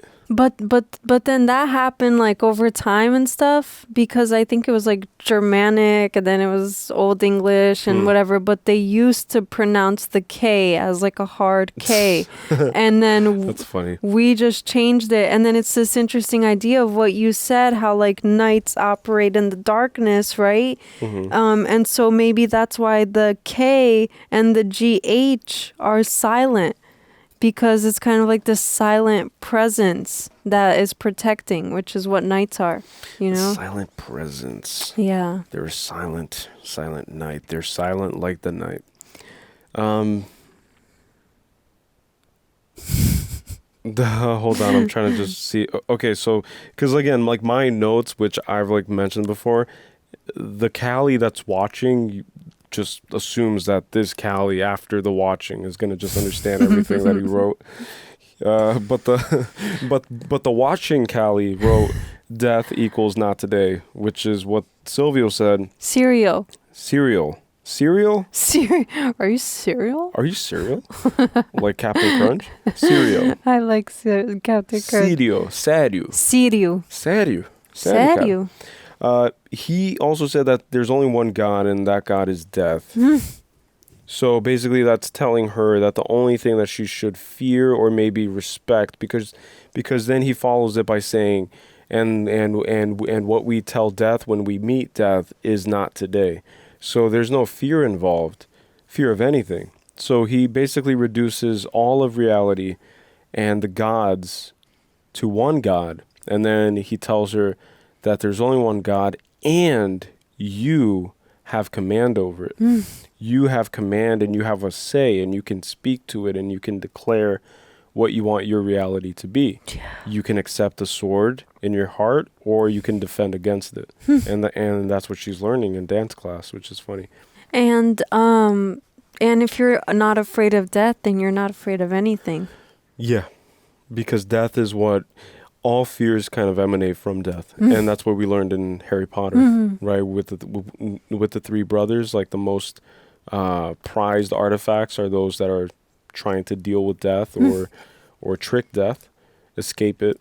But yeah, death is the most powerful thing. And if you don't fear death, and how do you let go of the fear of death? You understand life, I think, a little bit better than everybody else. Because if you understand life beyond the confines of consumerism, capitalism, beyond the confines of 9-to-5s, of traditional 401ks, working towards your retirement, putting kids through school systems, college, university, the whole 9 yards. Beyond that, there's life, right? So after you've overcome all of that, you understand life a little bit better. And by understanding what life is truly about, you lose the fear in death because you understand that life, while you're living it, you don't have to worry about death because you're present. And that's what Sirio is teaching Arya. Yeah. Teaching her how to be present in the moment and how to just be present in whatever situation she's in, because then she doesn't have to preoccupy herself with any fear-mongering, with any fear expectations of like anything happening to her. Or anything happening to her dad, which is Right. what she's feeling too. It's like she's fearing the death of her dad. Yeah. But if she... yeah, I don't know. I don't know what to make of that yet. But if she's unafraid of death, then she won't carry those troubles, and then she can be of better use for her family. Right. Which is what he's teaching her too. Like, you have to be able to let go of your troubles during a fight, because fighting doesn't come when you're on a field playing with dolls and kittens. It comes in the troubles. Yeah. It doesn't care if you're struggling. Yeah. Life will beat you, and it doesn't care like if you're already beaten. It's gonna chew you up. Yeah. House Tully, Catelyn. That's all I wrote. Hermione's mom. Yeah, which another person commented and said that there are a lot of Harry Potter actors in Game of Thrones, which is not surprising to me, right? Like if you like I'm assuming this came out after the first Harry Potter, right? Because the first Harry Potter's old. Yeah, like 2001, I think. Yeah, like that one's like the turn of the century. Yeah. Right? But this one probably like early 2000s, I would guess. And the smartest thing you could do is just recruit. Yeah. You know, from the best selling I franchise know. of all time. And then I was gonna say that I wish I would have seen her more like in her role as Hermione's mom, because she's a great actress. We saw them. Well, we saw Hermione's parents for that one scene, right? That's like when it. she was erasing. Yeah, like That's it. just her sitting there, which is why we kind of like overlooked it at first, because I wouldn't have remembered. Yeah, it was like such an insignificant Yeah. scene. Like not insignificant, fleeting. Yeah, like Compared to the broader scope of everything A that was blip. happening. Yeah. It's like there was a whole war happening in Harry Potter is my point. So I wasn't thinking too much of Hermione's parents. Ned sits as king. Yeah, I think we kind of talked about this. This is interesting too because it also symbolically represents the North sitting in the throne, right? I don't know if that has happened before in the past, but Ned is doing it, so unofficially. And also, it's really interesting because everyone present in that throne room, right, is listening to Ned Stark and seeing him as a residing king. Mm-hmm. But the title, which the guy to his left, the old philosophy-looking dude, he made sure to remind everybody that Ned is not the king.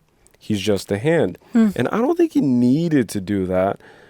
But I think it was just a way of him not allowing Ned to kind of like, I don't know, like what to make of that. I thought that it was like Ned was kind of appealing to the people, like what a true king looks like in a sense. Like he was filling the image of a king who's always absent. And the people of that kingdom are going to remember that. Yeah. And then when Robert Baratheon sits again on the throne, people are going to remember, Ned Stark did such a better job. Did a way better job than Robert Baratheon ever did. Exactly. So why isn't Ned Stark king? Do you guys want to host a rebellion and just take out the king? Pledge our and allegiance somewhere else? And pledge our allegiance to the North and just ride for Ned Stark and just take over the throne for him, you know? I pledge allegiance to the flag. To Ned Stark, of America. To the flag of the Starks. To Ned Stark of America. And it seems like most of the comments were commenting wolf, if I'm not mistaken. Most of them were wolf, yeah. So a few lions, a lot of lions actually. Really? Yeah, I was like hearting a lot of them. A lot of lions, but more wolf. Oh, okay. Because I probably wasn't seeing them because you were hearting it. Hearted, yeah. Because I was like going through all the comments, and then whenever I would see like a short comment, it was usually like wolf or lion, and those were easy to like. Yeah. That's interesting though, because I'm really enjoying Tyrion's character. I don't know if I would say he's my favorite. I probably right at this moment would say that Ned Stark is my favorite character. Ned Stark is your favorite? And maybe Arya, but I feel like we haven't seen too much of Arya. But I really appreciate her. My favorite character at this moment would have to be the Khaleesi. The Khaleesi. Yeah. The only reason I'm saying is because, man, like this is episode 6 and her arc has already gone from being sold into slavery, basically, like being at the helm and at the control of her brother, having no sense of agency, no autonomy, no free will, no ability to choose her own destiny, no ability to do anything for herself or for her lineage or for her family or for her ancestors, do anything. Like she can't move in this world because she's just chained to her brother, tethered to him, just like you were saying earlier. And then now episode 6, she's eating a horse's heart. Right? And she's commanding, basically already in command of the Dothraki army. Yeah. Like the evolution of this character in 6 episodes is kind of like mind-boggling. Yeah, she has the best arc for sure. But I feel like I haven't seen enough of her, like, Me neither. like what her values are. Like Yeah. I haven't seen like enough of her personality quite yet, aside from her like stepping into the role of the Khaleesi and stuff. She does have thick eyebrows Yeah. and expressive. She's in too. this movie that I really like. It's called Me Before You. It's like a romance movie. It's the one you told me about, yeah. Her eyebrows in that one, it's like very expressive. Like you were talking about expressive eyebrows. Like she has very, very expressive eyebrows. It's the same actress you're saying. Yes, oh yes. my God. We should watch it on the channel because I've never seen me what? Me Before You. Me Before You. Yeah. Yeah, I'm not really a romance guy. Like maybe that's something that changes with this channel. Like maybe that's something that I like enjoy together. Like that'd be interesting to watch. Just like a bunch of romance movies. I'll be here trying Sappy. to get You'll to cry. You'll cry. That'd be funny. Trust me, guys. He'll cry with that one. That one's a tear bender. I'm a pretty emotional guy. One thing that I want to master, which I might create the habit of, maybe even like checking in with the people on Patreon in our group chat, because we recently created like a group chat on Patreon. I think that every day, well, not every day, but on those days when I feel kind of like, I feel like I need a cathartic release, like I maybe need to release a few emotions, I need to go through a few things, or I'm dealing with like certain things in my personal life, I want to start using these daily recording sessions, these daily reactions, and picking movies that are recommended for what I need. Do you get what I'm saying? Yes. Or for what you need. But like in this specific case, I can only speak for myself. But like if I'm feeling, for example, if I'm having family problems and I'm feeling a little bit emotional and I'm feeling kind of like there's a lot of stuff going on, which just happens to be the case with me today. It's like I'm having a lot of personal family problems. What's a good movie for us to react to? It's like, what if we do that? Because then maybe I can release with this art as like a catalyst, as like a little nudge, as a little push. And then what you guys will witness on camera is just a person, a human being processing all of these kind of like emotions and maybe things, you know, problems or whatever it is. Yeah. But I want to start doing that is my point. And then maybe using the group chat to basically say like, hey guys, like any emotional kind of like family related good recommendations, movies to react to today, and then just see what people say. And then just like pop it in and then just allow myself to just be fully taken on a ride, because like that's what I like to do too. Like I like to just lose myself, but then it's hard because there are days like today when I'm so inside of my head where I start like stuttering. I'm like you know what I'm saying, like it just doesn't flow. Like I don't feel like I have authority in my own thoughts and my own demeanor and my own agency, and I'm kind of like fishing and kind of grabbing at straws and how to connect things. And then that's when I feel like I'm doing a disservice to the thing that I'm experiencing. But maybe there's a way to, you know, like find like a little strategy where we just like pop in a very emotional one, and then Callie cries his eyes out and then explains what's going on and tries to alchemize it and tries to produce some form of gold for myself and hopefully for anybody who sees it that way too, you know? I've been needing that too, like a good cry. You know what made me cry recently? Which you know what it is. Oh, the Ronaldo. What? Let me say it. Come on, man. Sorry. Let me say it real quick.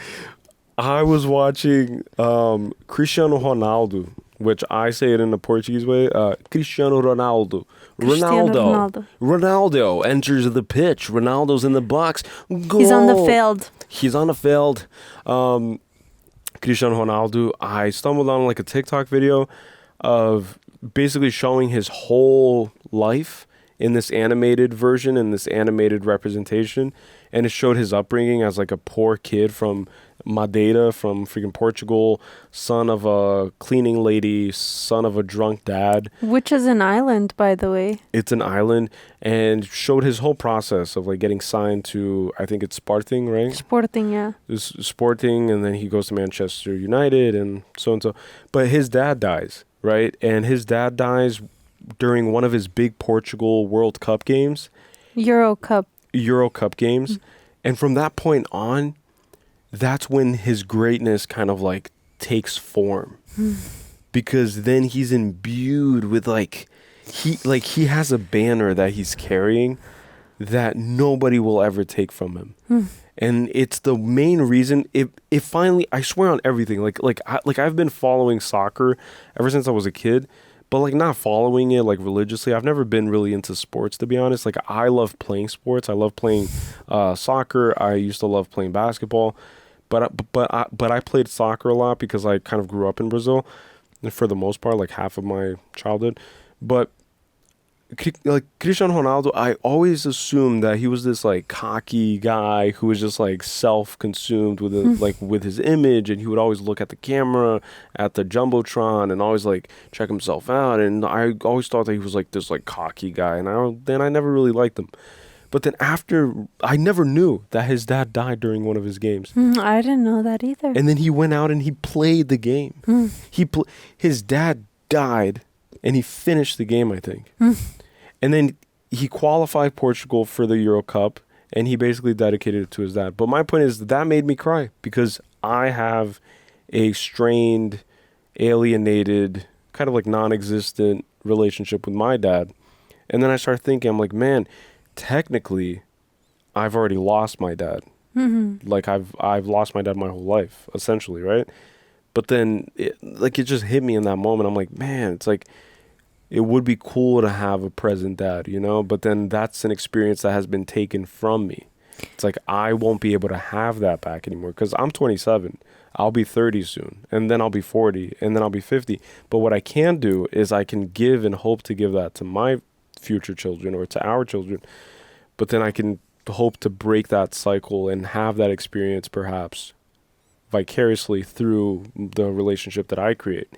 But that made me cry. So it's like, things like that make me cry where it's real and it's raw, and then seeing the interview that he did with the English reporter, I forget his name and I'm not going to remember, but he did an interview too after he signed to Juventus, and there was like a whole thing, but he started crying. And then it's just interesting because you see the pain that another person has.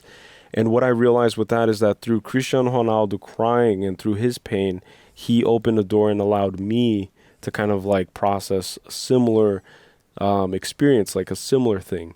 And so then it clicked for me, and I'm like, yeah, like I need to start doing that more with the opportunity and with the platform and the stage, this like virtual stage that I have. I have to actually double down on that. I have to do more of that, not for the sake of like the camera, but for the sake of my own healing journey. Because every time that I've cried on here, like especially during the Harry Potter, when Sirius Black died and I kind of shared my experience with my grandmother's death, that was great. Like that was super cathartic. It helps me a lot. Like it helps kind of take off a lot of that burden, a lot of that pain. And yeah, I just wanted to like share that. Yeah, that video was like, that video was rough because I'm sure that you feel this too, but there's always that kind of like underlying feeling of wanting to make your dad proud. Yeah, there is that, yeah. And so like Ronaldo saying that his dad didn't get to see how successful he became, like, yeah, that's really, really rough. And yeah, like that's something that I'm like, that I've like thought about too. Like I've thought about, you know, whether or not I have or will make my dad proud, you know, because I'm sure he's proud. Because I only say it because like my dad's always been around, you know, and supported and worked hard to like support us and stuff. And so like I would love to be able to kind of like pay him back for that someday, or like just at least give him a break. And you will. Sooner than you think. Right? Yeah. Sorry. No, it's okay. Oh, like you don't have to apologize ever. Oh God. just like it's a weird relationship too, you know? Like I haven't really been talking to him. Yeah. And him with me a little bit, so And it's weird too because like what we see in Game of Thrones is that a lot of most people, like most men's life, even today, is kind of like dedicated towards making their fathers proud, right? It's like most kids, for example, if your dad's a lawyer, then you're probably going to go to law school and you want to make him proud and you want to kind of like gain his approval, right? His blessing. And so what happens when you don't even have that? It's like what do you aspire towards? Like what fills in that void? Like what do you pursue? Whose blessing are you seeking? Whose bias do you seek? And yeah, it's just a trippy journey. And what I like to always think of is like all of us were once kids, but we are so quick to kind of forget that, right? And forget that it's not like a few years ago we were all kind of just lost in this world and assuming that, you know, like not really having any firm grasp on how the world works, on how dark it could be, on how dark it is. But we're all just people just trying to figure our way out, you know, like figure our way through life. Like nobody really even knows what life is. It's like nobody watching knows what life is for certain. Nobody does. I don't know. I know that I know nothing. It's like I think that that's the highest you'll ever reach. It's like knowing that you know nothing, and that the only hope that you have is to every day just wake up and be present and be there in the best way that you can, and practice some virtue and try to be of help to people who need it. Try to offer light and love, you know, to people who live in darkness, to people who push darkness onto you even. And I think that that's most of what most religions teach is, you know, turn the other cheek and offer the other side of your face to be slapped and to be whatever, you know. But yeah, it's rough. Life is weird. And so these reactions are fun because it kind of allows us to forget about life. But then the irony is that we forget about life while we're experiencing it. But then because of the experience, we are able to ourselves, after each viewing, develop new connections on how life can, you know, like new layers on life. Yeah. Jesus, new I can't understandings and new like kind of. But yeah, guys, it is currently 4:10 a.m. Oh my gosh, is it? On a Sunday, yeah. You're done with your notes? I'm completely done, yeah. Like I had 5 lines and that's about it. I'm trying to remember if there's anything else. I don't think there's anything else for me. Okay, well, okay, I have a few things I wanted to talk about, but something that was interesting was the trial by combat.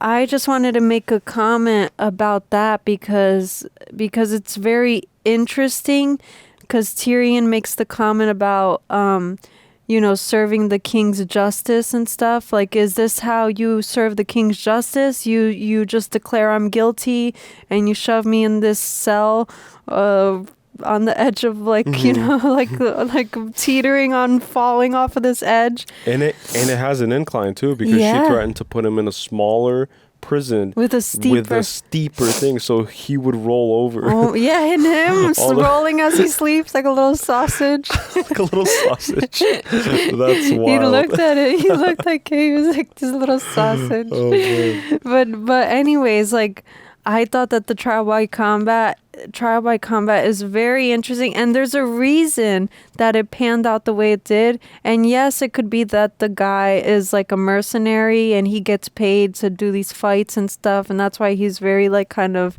you know, agile and quick, and like he could block attacks and stuff, and he can put someone in a position where he has the upper hand. Because he's fighting for the sake of winning, because he'll win money. Yeah. Instead of fighting for the sake of honor. But the irony is that it panned out the way it did because that was literally justice. Like it was literally divine intervention, because Tyrion is not guilty. And so if the guy that he declared as his champion were to lose, that wouldn't have been in alignment with like God's will or the God's wills, because he's not he's not guilty. And I think that in those like trial by combats, because that was a real thing, like they used to do those in like medieval Europe and stuff. Yeah. And so I think that they used it also. They were willing to do that, like the authorities were willing to do that because it took away from the responsibility of making the decision, of like making the judgment call, because then they would either have like face like doubt or backlash for the decision made versus leaving it in the hands of God. It's like, and they literally believed it. Germanic tribes, Christian, like people of Christian faith, like they believe that God will guide the outcome so that it favors the innocent and it favors the just. And it kind of like restores balance too, because then you have the case with Viserys and him receiving his golden crown. I think it's also kind of restoring balance to the universe, because he's been a very shitty presence and he's done so many ruthless and vile things to the people around him, to the members of his own family.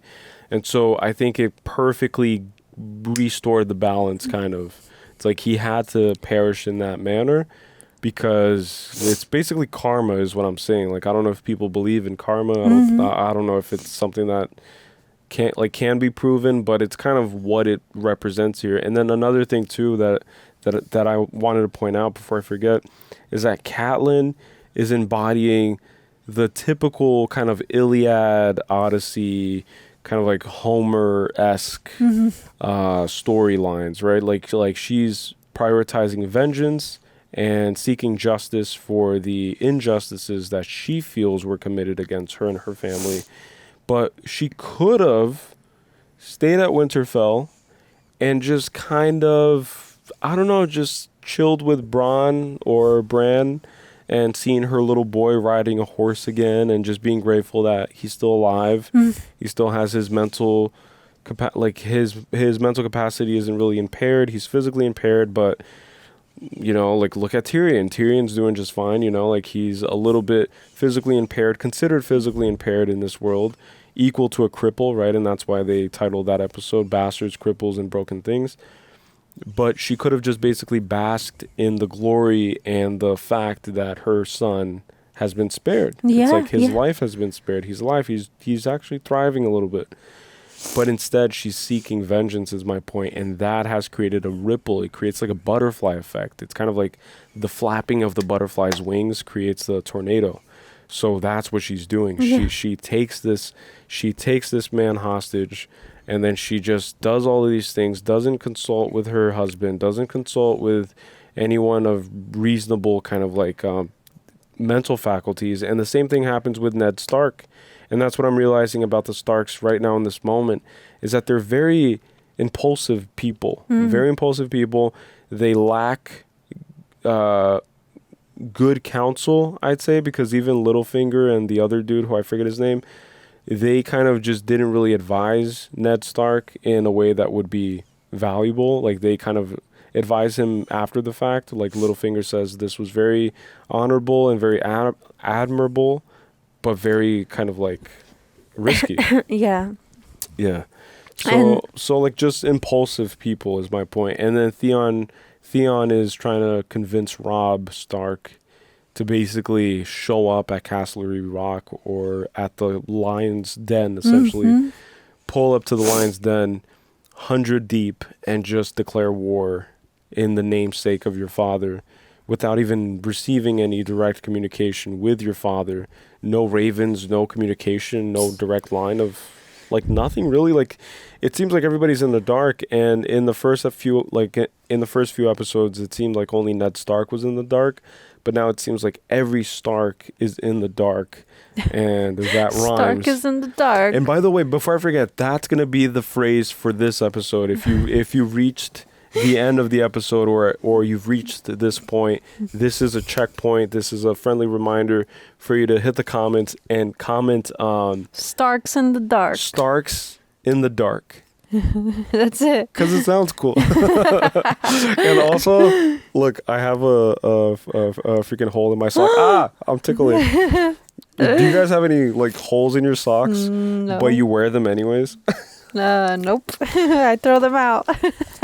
I would have socks where it was just like my like big toes just like sticking I out. cannot deal with that. I'm so sorry. I cannot wear a shoe if I have like a hole in my toe. I've done it because I grew up in Brazil and I don't really get, And- we and- don't really have those frescura. That happened once that we went to go buy you new shoes, and then we went to the store. And you had holes in your socks. That's I had true. to go ask the counter. I was like, "Do you guys have those like socks that you guys give to try shoes on?" Because I wasn't expecting to get shoes. Yeah. And then I was just like, ah.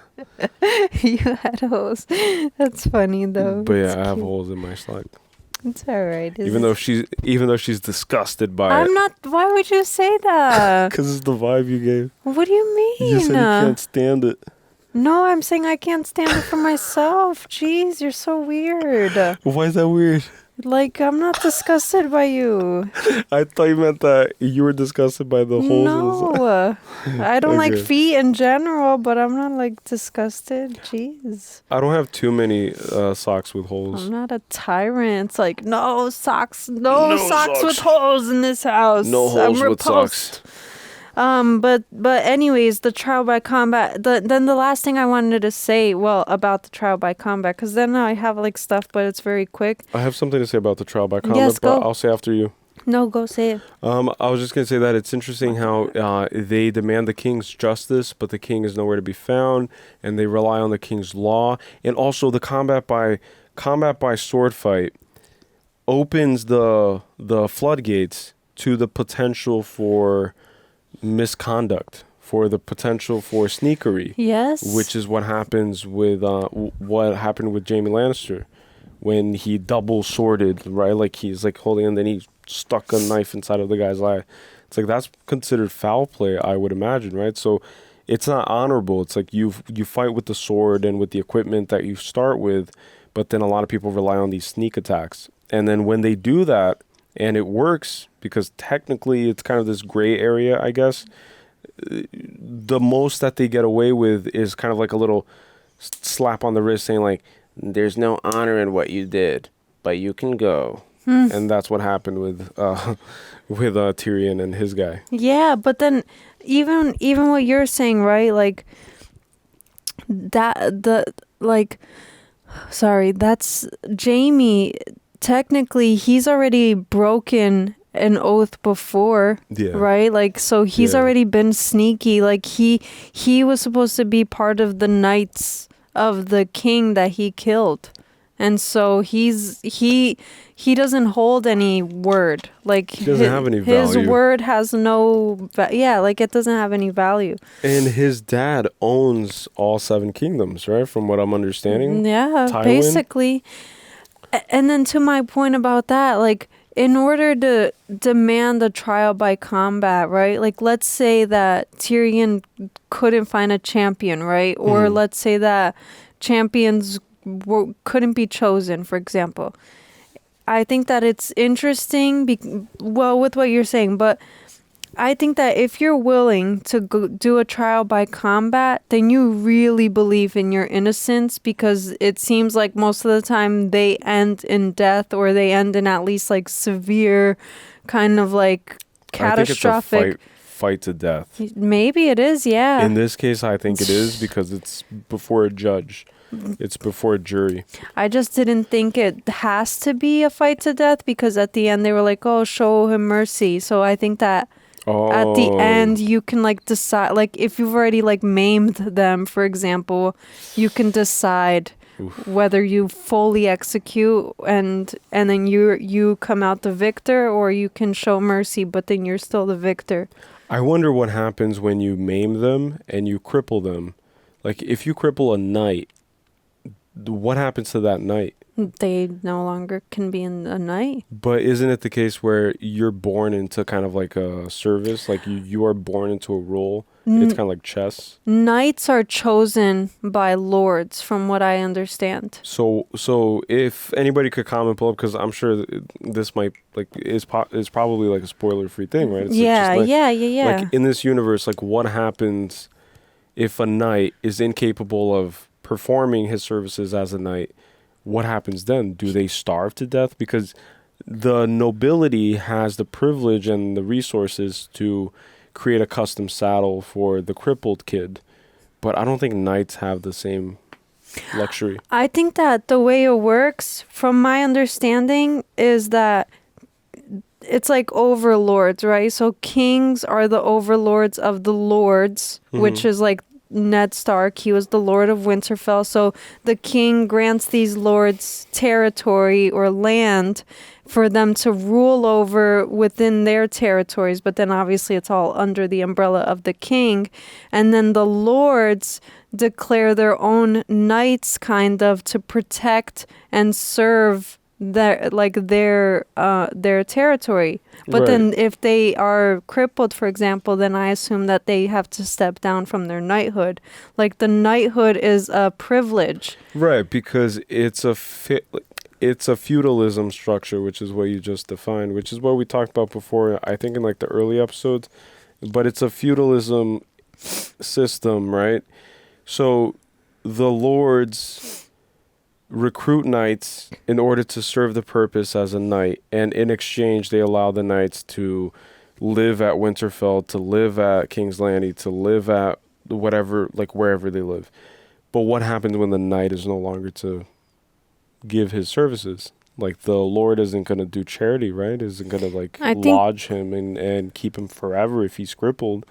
Like the lord is going to say, oh, you're no longer suitable to be a knight for Winterfell, so I expel you, or like that's all I'm trying to get the answer to. I think that what it is that they just step down and that they are still a part of, like, it's kind of like when a knight gets too old, they're not going to now not be respected, for example. Like they served as your knight until they ended up like... But I think that that's different. I think that when you serve a full life as a knight, I'm talking about like if you're 20 something and you get crippled, it's like what happens to you? So my big question is, back then, just a simple question, was it better to just be thrown through the moon door? Like, was that a better outcome than to live your life kind of not being able to walk and stand anymore? Because it seemed like he ripped his tendons, like he ripped his freaking like he can't walk anymore. So mercy would be what the guy did, technically. It's like mercy is allowing him to rest. It's like rest, and he gets to fly. No. Well, yeah, he gets to fly. He gets to fly in his last moment. He gets to fly. Why not?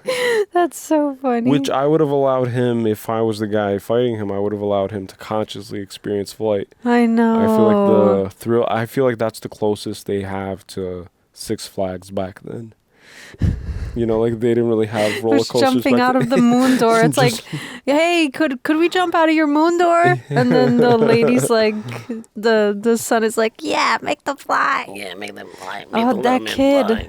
Yeah, he's not really like the pinnacle for what you want for Brazilians. I'm grateful for not having to witness more breastfeeding in this episode. I feel like that's such a look. The molting lava, golden lava being poured on his head is shocking, but seeing a grown kid kind of breastfeeding latching onto his mother, that's kind of a lot. Yeah, it is. It's pretty bad, and you could tell that even Catelyn was judging. She was like, "What the heck is going on with my sister?" My sister's crazy. I don't know what is the logic though. I'm still trying to understand what was her logic of taking Tyrion to her sister, like because of the letter that she wrote, and that. The logic was taking a Lannister to the widowed wife of the former Hand of the King, and then basically trying to create a case, I guess, against the Lannisters, which is what Catelyn said. It's like, you are being tried here today because you are accused of killing the former Hand of the King and attempting to kill my son. So I don't know how it works in this world, if just accusations are enough to have the sword swung, or if you need proof, if you need the king's presence, if you need to hold court before the king, just like Tywin has been ordered by Ned Stark. So I don't know. I think that there is like a a court, which is what we saw. Like she was already kind of deciding how it was going to go, and that Tyrion was going to end up, she was going to tell her son to decide whether he was guilty or not, and that was it. Makes no sense. Kind of like Ned Stark passing the sentence on the person who left the Night's Watch, right? Yeah, without any proof though, right? Like the guy until the very last second stood for what he saw. Like he stood for what he believed in. So that should be enough to get the king's justice to favor the guy's story, no? Yeah, but I guess to what you're saying, like they could just decide because it's their territory, and so technically they like that's why the king anoints these lords. Right, it's because it's small matters. Yeah, it's like you guys are lords, so you guys serve your justice how because you need to. I can't be everywhere all the time. Yeah. Because the land is too vast. Yeah. Yeah, that makes a lot of sense. But in this case, it pertains to everything, right? Like it pertains to a Lannister. So a Lannister's case should be brought to the Lannister puppet. But then that's why I feel like Ned Stark, like I don't know what's gonna happen, like how it's gonna pan out and stuff, but I think that him calling Tywin Lannister to come answer for his crimes, right? Because apparently he's the one sending people out to do whatever, these things. Him doing that, I feel like is like how it should be done. It's like it literally should be that you have to come to King's Landing. You have to come get the king's justice like firsthand. Yeah, but then it's like that's the equivalent of you firing the owner of the bank. Yeah. It's like he owns everything. Like he owns that throne.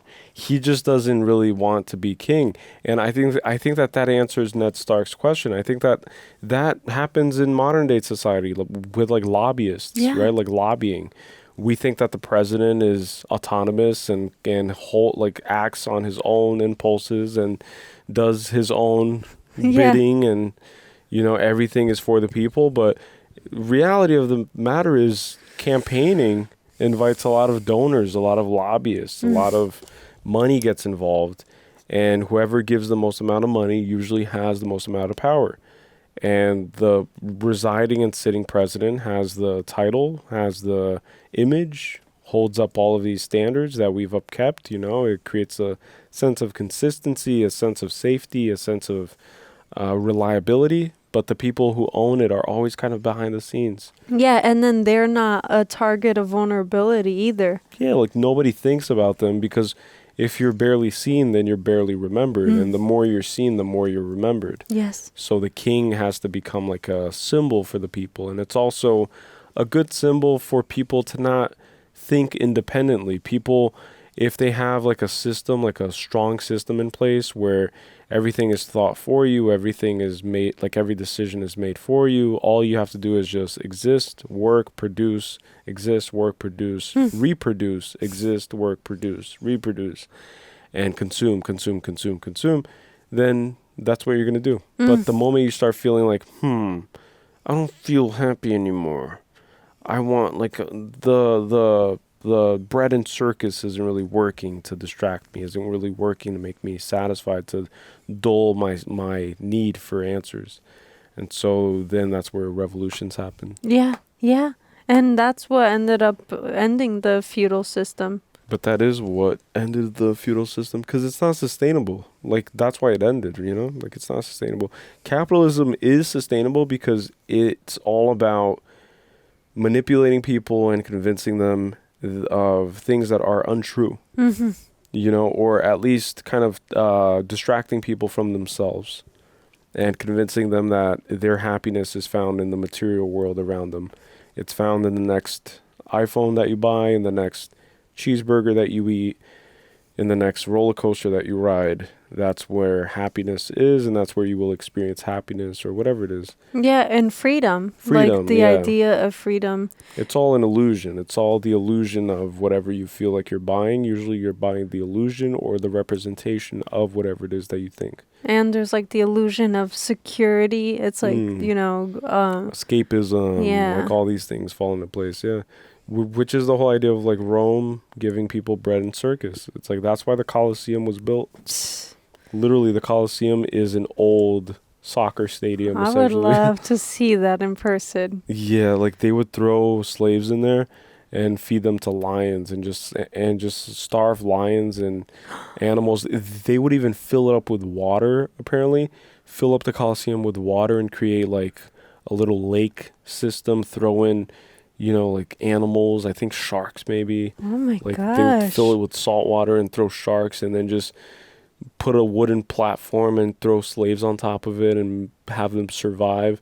And then meanwhile, thousands of people who are desperate to see just somebody get murdered and mauled and blood. Oh my gosh. And like see something happen. Like that was what people looked forward to. Like that's the soccer match of back then. That's really crazy.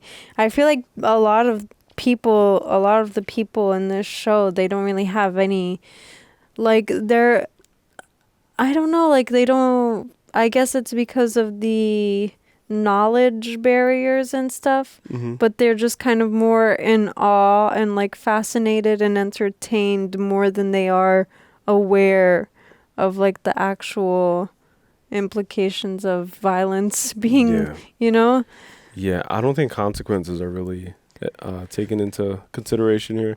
I think it's more impulse. I think things are driven by impulse. Yeah. I think that decisions are like they have to be made in a matter of seconds.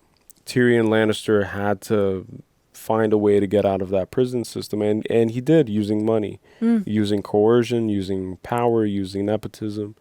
But it's quick. It's a fast-thinking world for those who are playing the game. If you're playing the game, then you have to be fast and you have to be quick and you have to account for all ways of being in the world. You can't just assume that your way of being or that an honorable way of being is going to be the defining way of being for whatever situation you find yourself in, which has happened with Ned Stark. Like he assumes that honor will always prevail, but he's seeing slowly but surely that it's not the case. And his wife is seeing slowly but surely that it's not the case.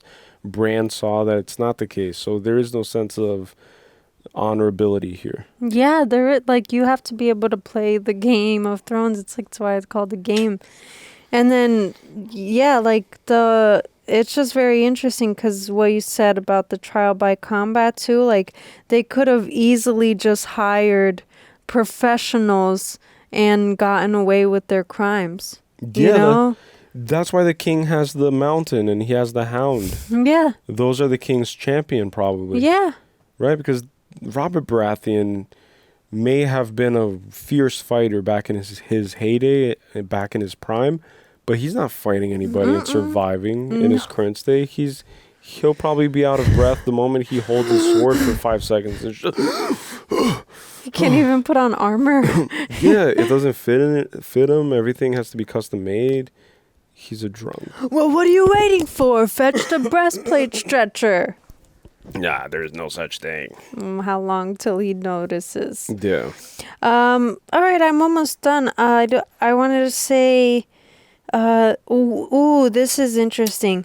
I was noticing like what Tyrion was wearing, and he had on like his like red tunic kind of, and it has like gold detailing and stuff.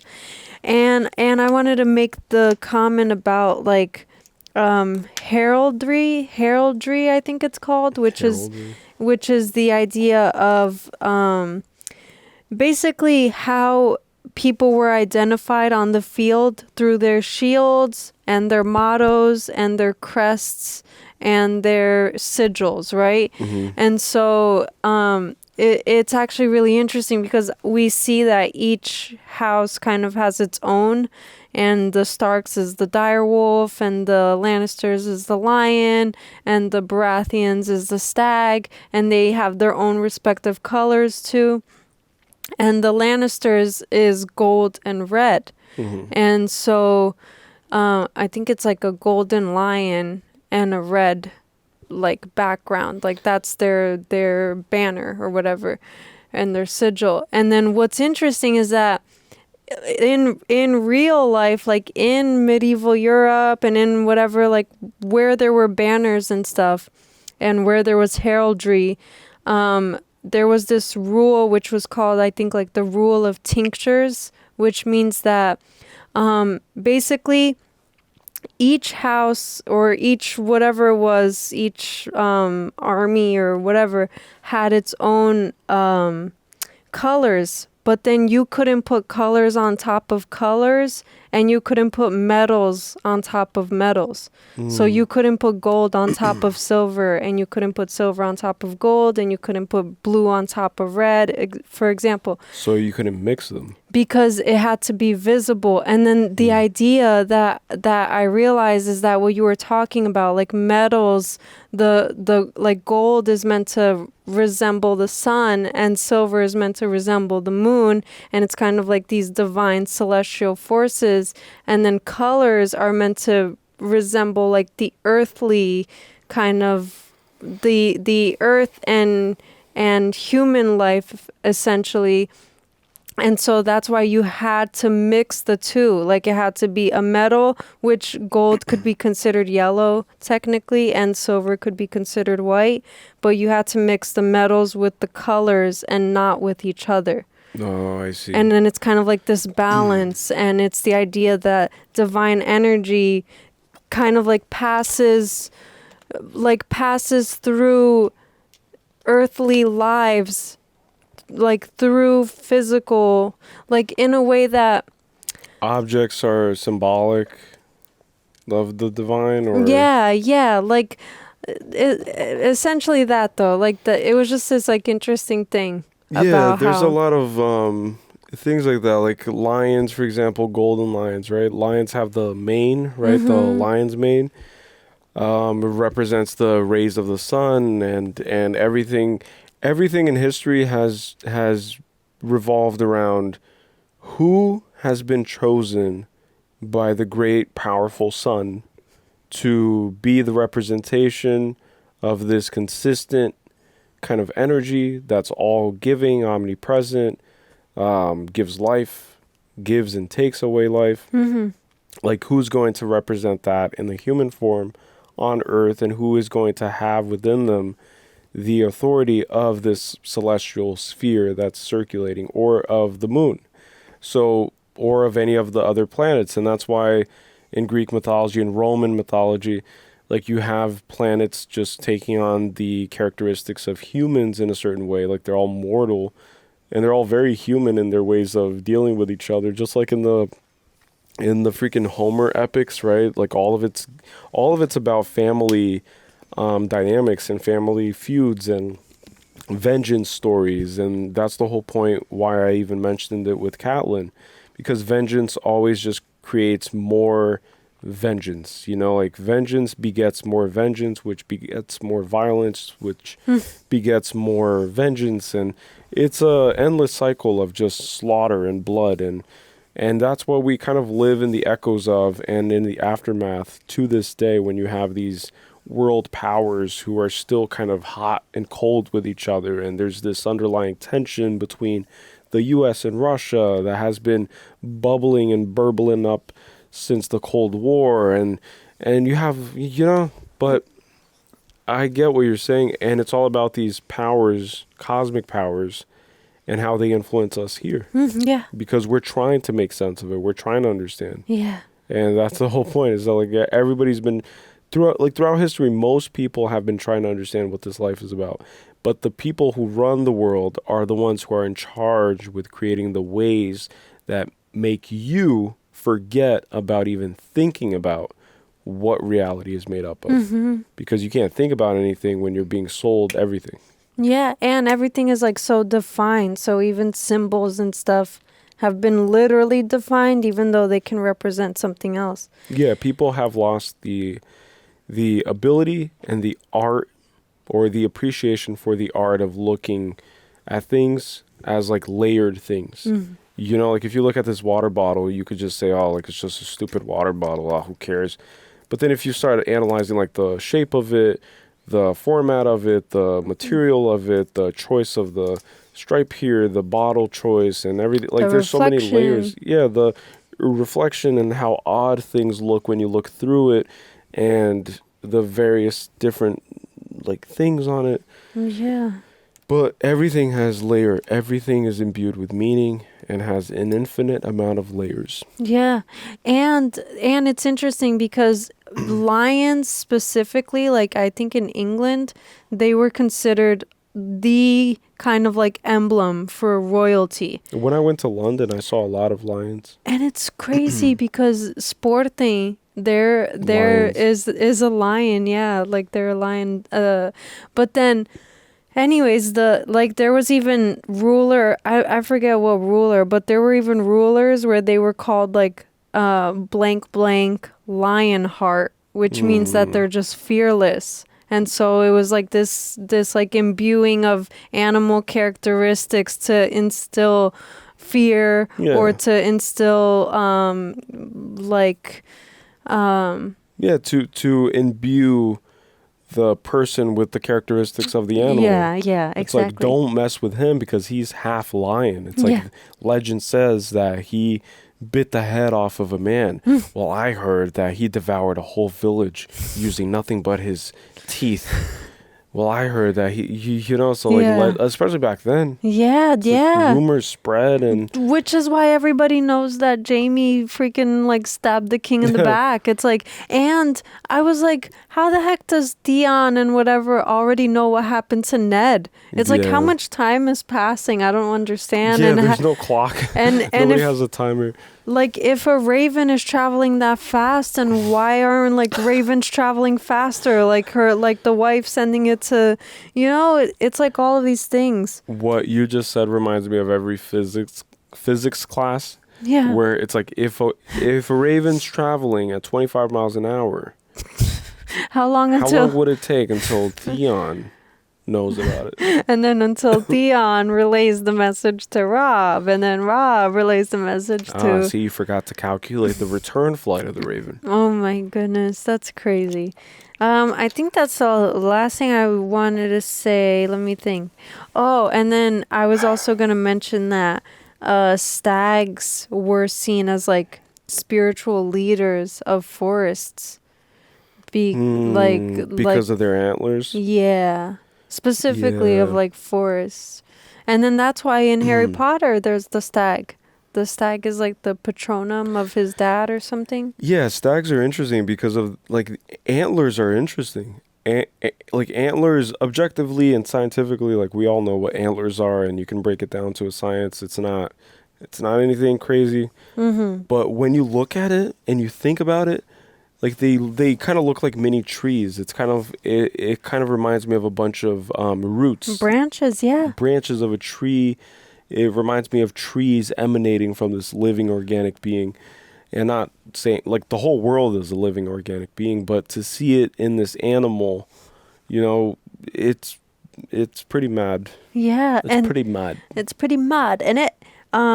Sorry guys, I'm just. No, me too. But I'm done. But then, what was I gonna say? And it's interesting because, like speaking of National Geographic, like I had watched videos about wolves and stuff before, and wolves trying to attack an elk, for example, which also has its antlers, most likely will kind of like be very cautious because of the antlers. And and it takes them hours to take down like an animal like that, like to take them down, like to go at them. Really? It takes them. It's not like they go at them and then they shred them up into pieces and then it's like over with in a few minutes. Like it'll be hours long.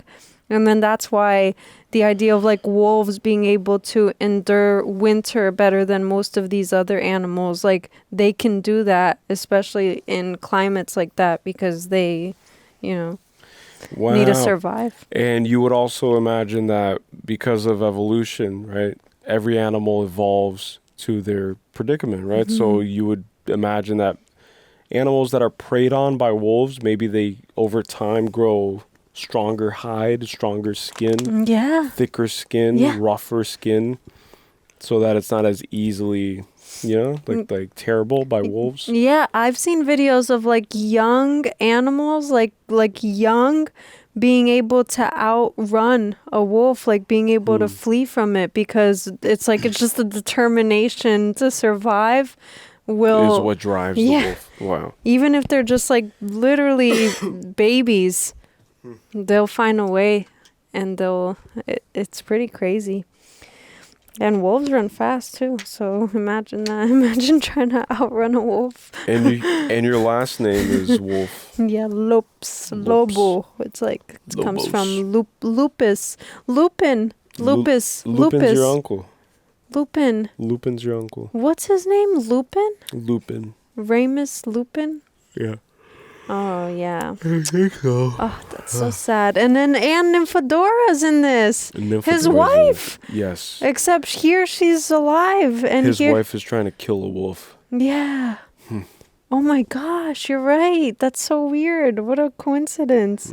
And she's spared. Yeah. So. Yeah, of all the other, like, she's spared, which I kind of like. She's cool. Yeah. I'll see how this girl Pans turns out. out. Yeah, because you can't also be trusting either. They almost killed him. Yeah, almost killed him. I wonder if those are the wildlings that they were talking about, how the wildlings were like infiltrating the south. Yes, they are, because that's what they were saying, it seems. Because they said that the wildlings are fleeing the north and they've been infiltrating the far south, and the guy was talking amongst the other members of his little tribe that they're going south. Filler. And that they were going south, and then that they were going south. I don't know, but I'm curious to know what her story is and why they kept her alive. I think that every character serves a purpose. Yeah. But yeah, anything else? That's it. I'm excited. Damn, this was insane. So this was when did I turn this on? This was a very eventful ending. Yeah. I'm very excited to watch the next episode. We will be watching it soon. Tomorrow we will be recording. What do we record tomorrow? The Avengers. The Avengers will be recorded tomorrow on Sunday. It is currently very late, and I'm going to hit the hay soon. And apologies again. Just a lot of just a lot of stuff happening up there. Great. And hopefully over time I can share more and more and just get to a point where, just like we said, like we just sit down and we just feel it out and get it all out during the viewing experience, because then when we have the conversation, we'll be more kind of like freed up to flow. Yes. Okay. So with that being said, thank you so much, guys, for sticking through. If you watched it up until this point, comment. Starks in the dark. Starks in the dark. Starks in the dark is the key phrase for this episode. And we will be catching you guys on the flippity flip. On the flippity flip. All right. And don't forget to like, subscribe, do all the YouTube stuff. You guys already know how YouTube works. I mean, like, come on. Yeah, it's like at this point, it's like we've all been. Unless this is your first day on YouTube, welcome. Welcome to the most popular platform known to man. But all right, guys, so with that being said, thank you so much. And don't forget that it's never wrong to be mentally gone. Peace to the world. And turn on your notification bell so that you never miss a reaction. More reactions coming soon. Goodbye.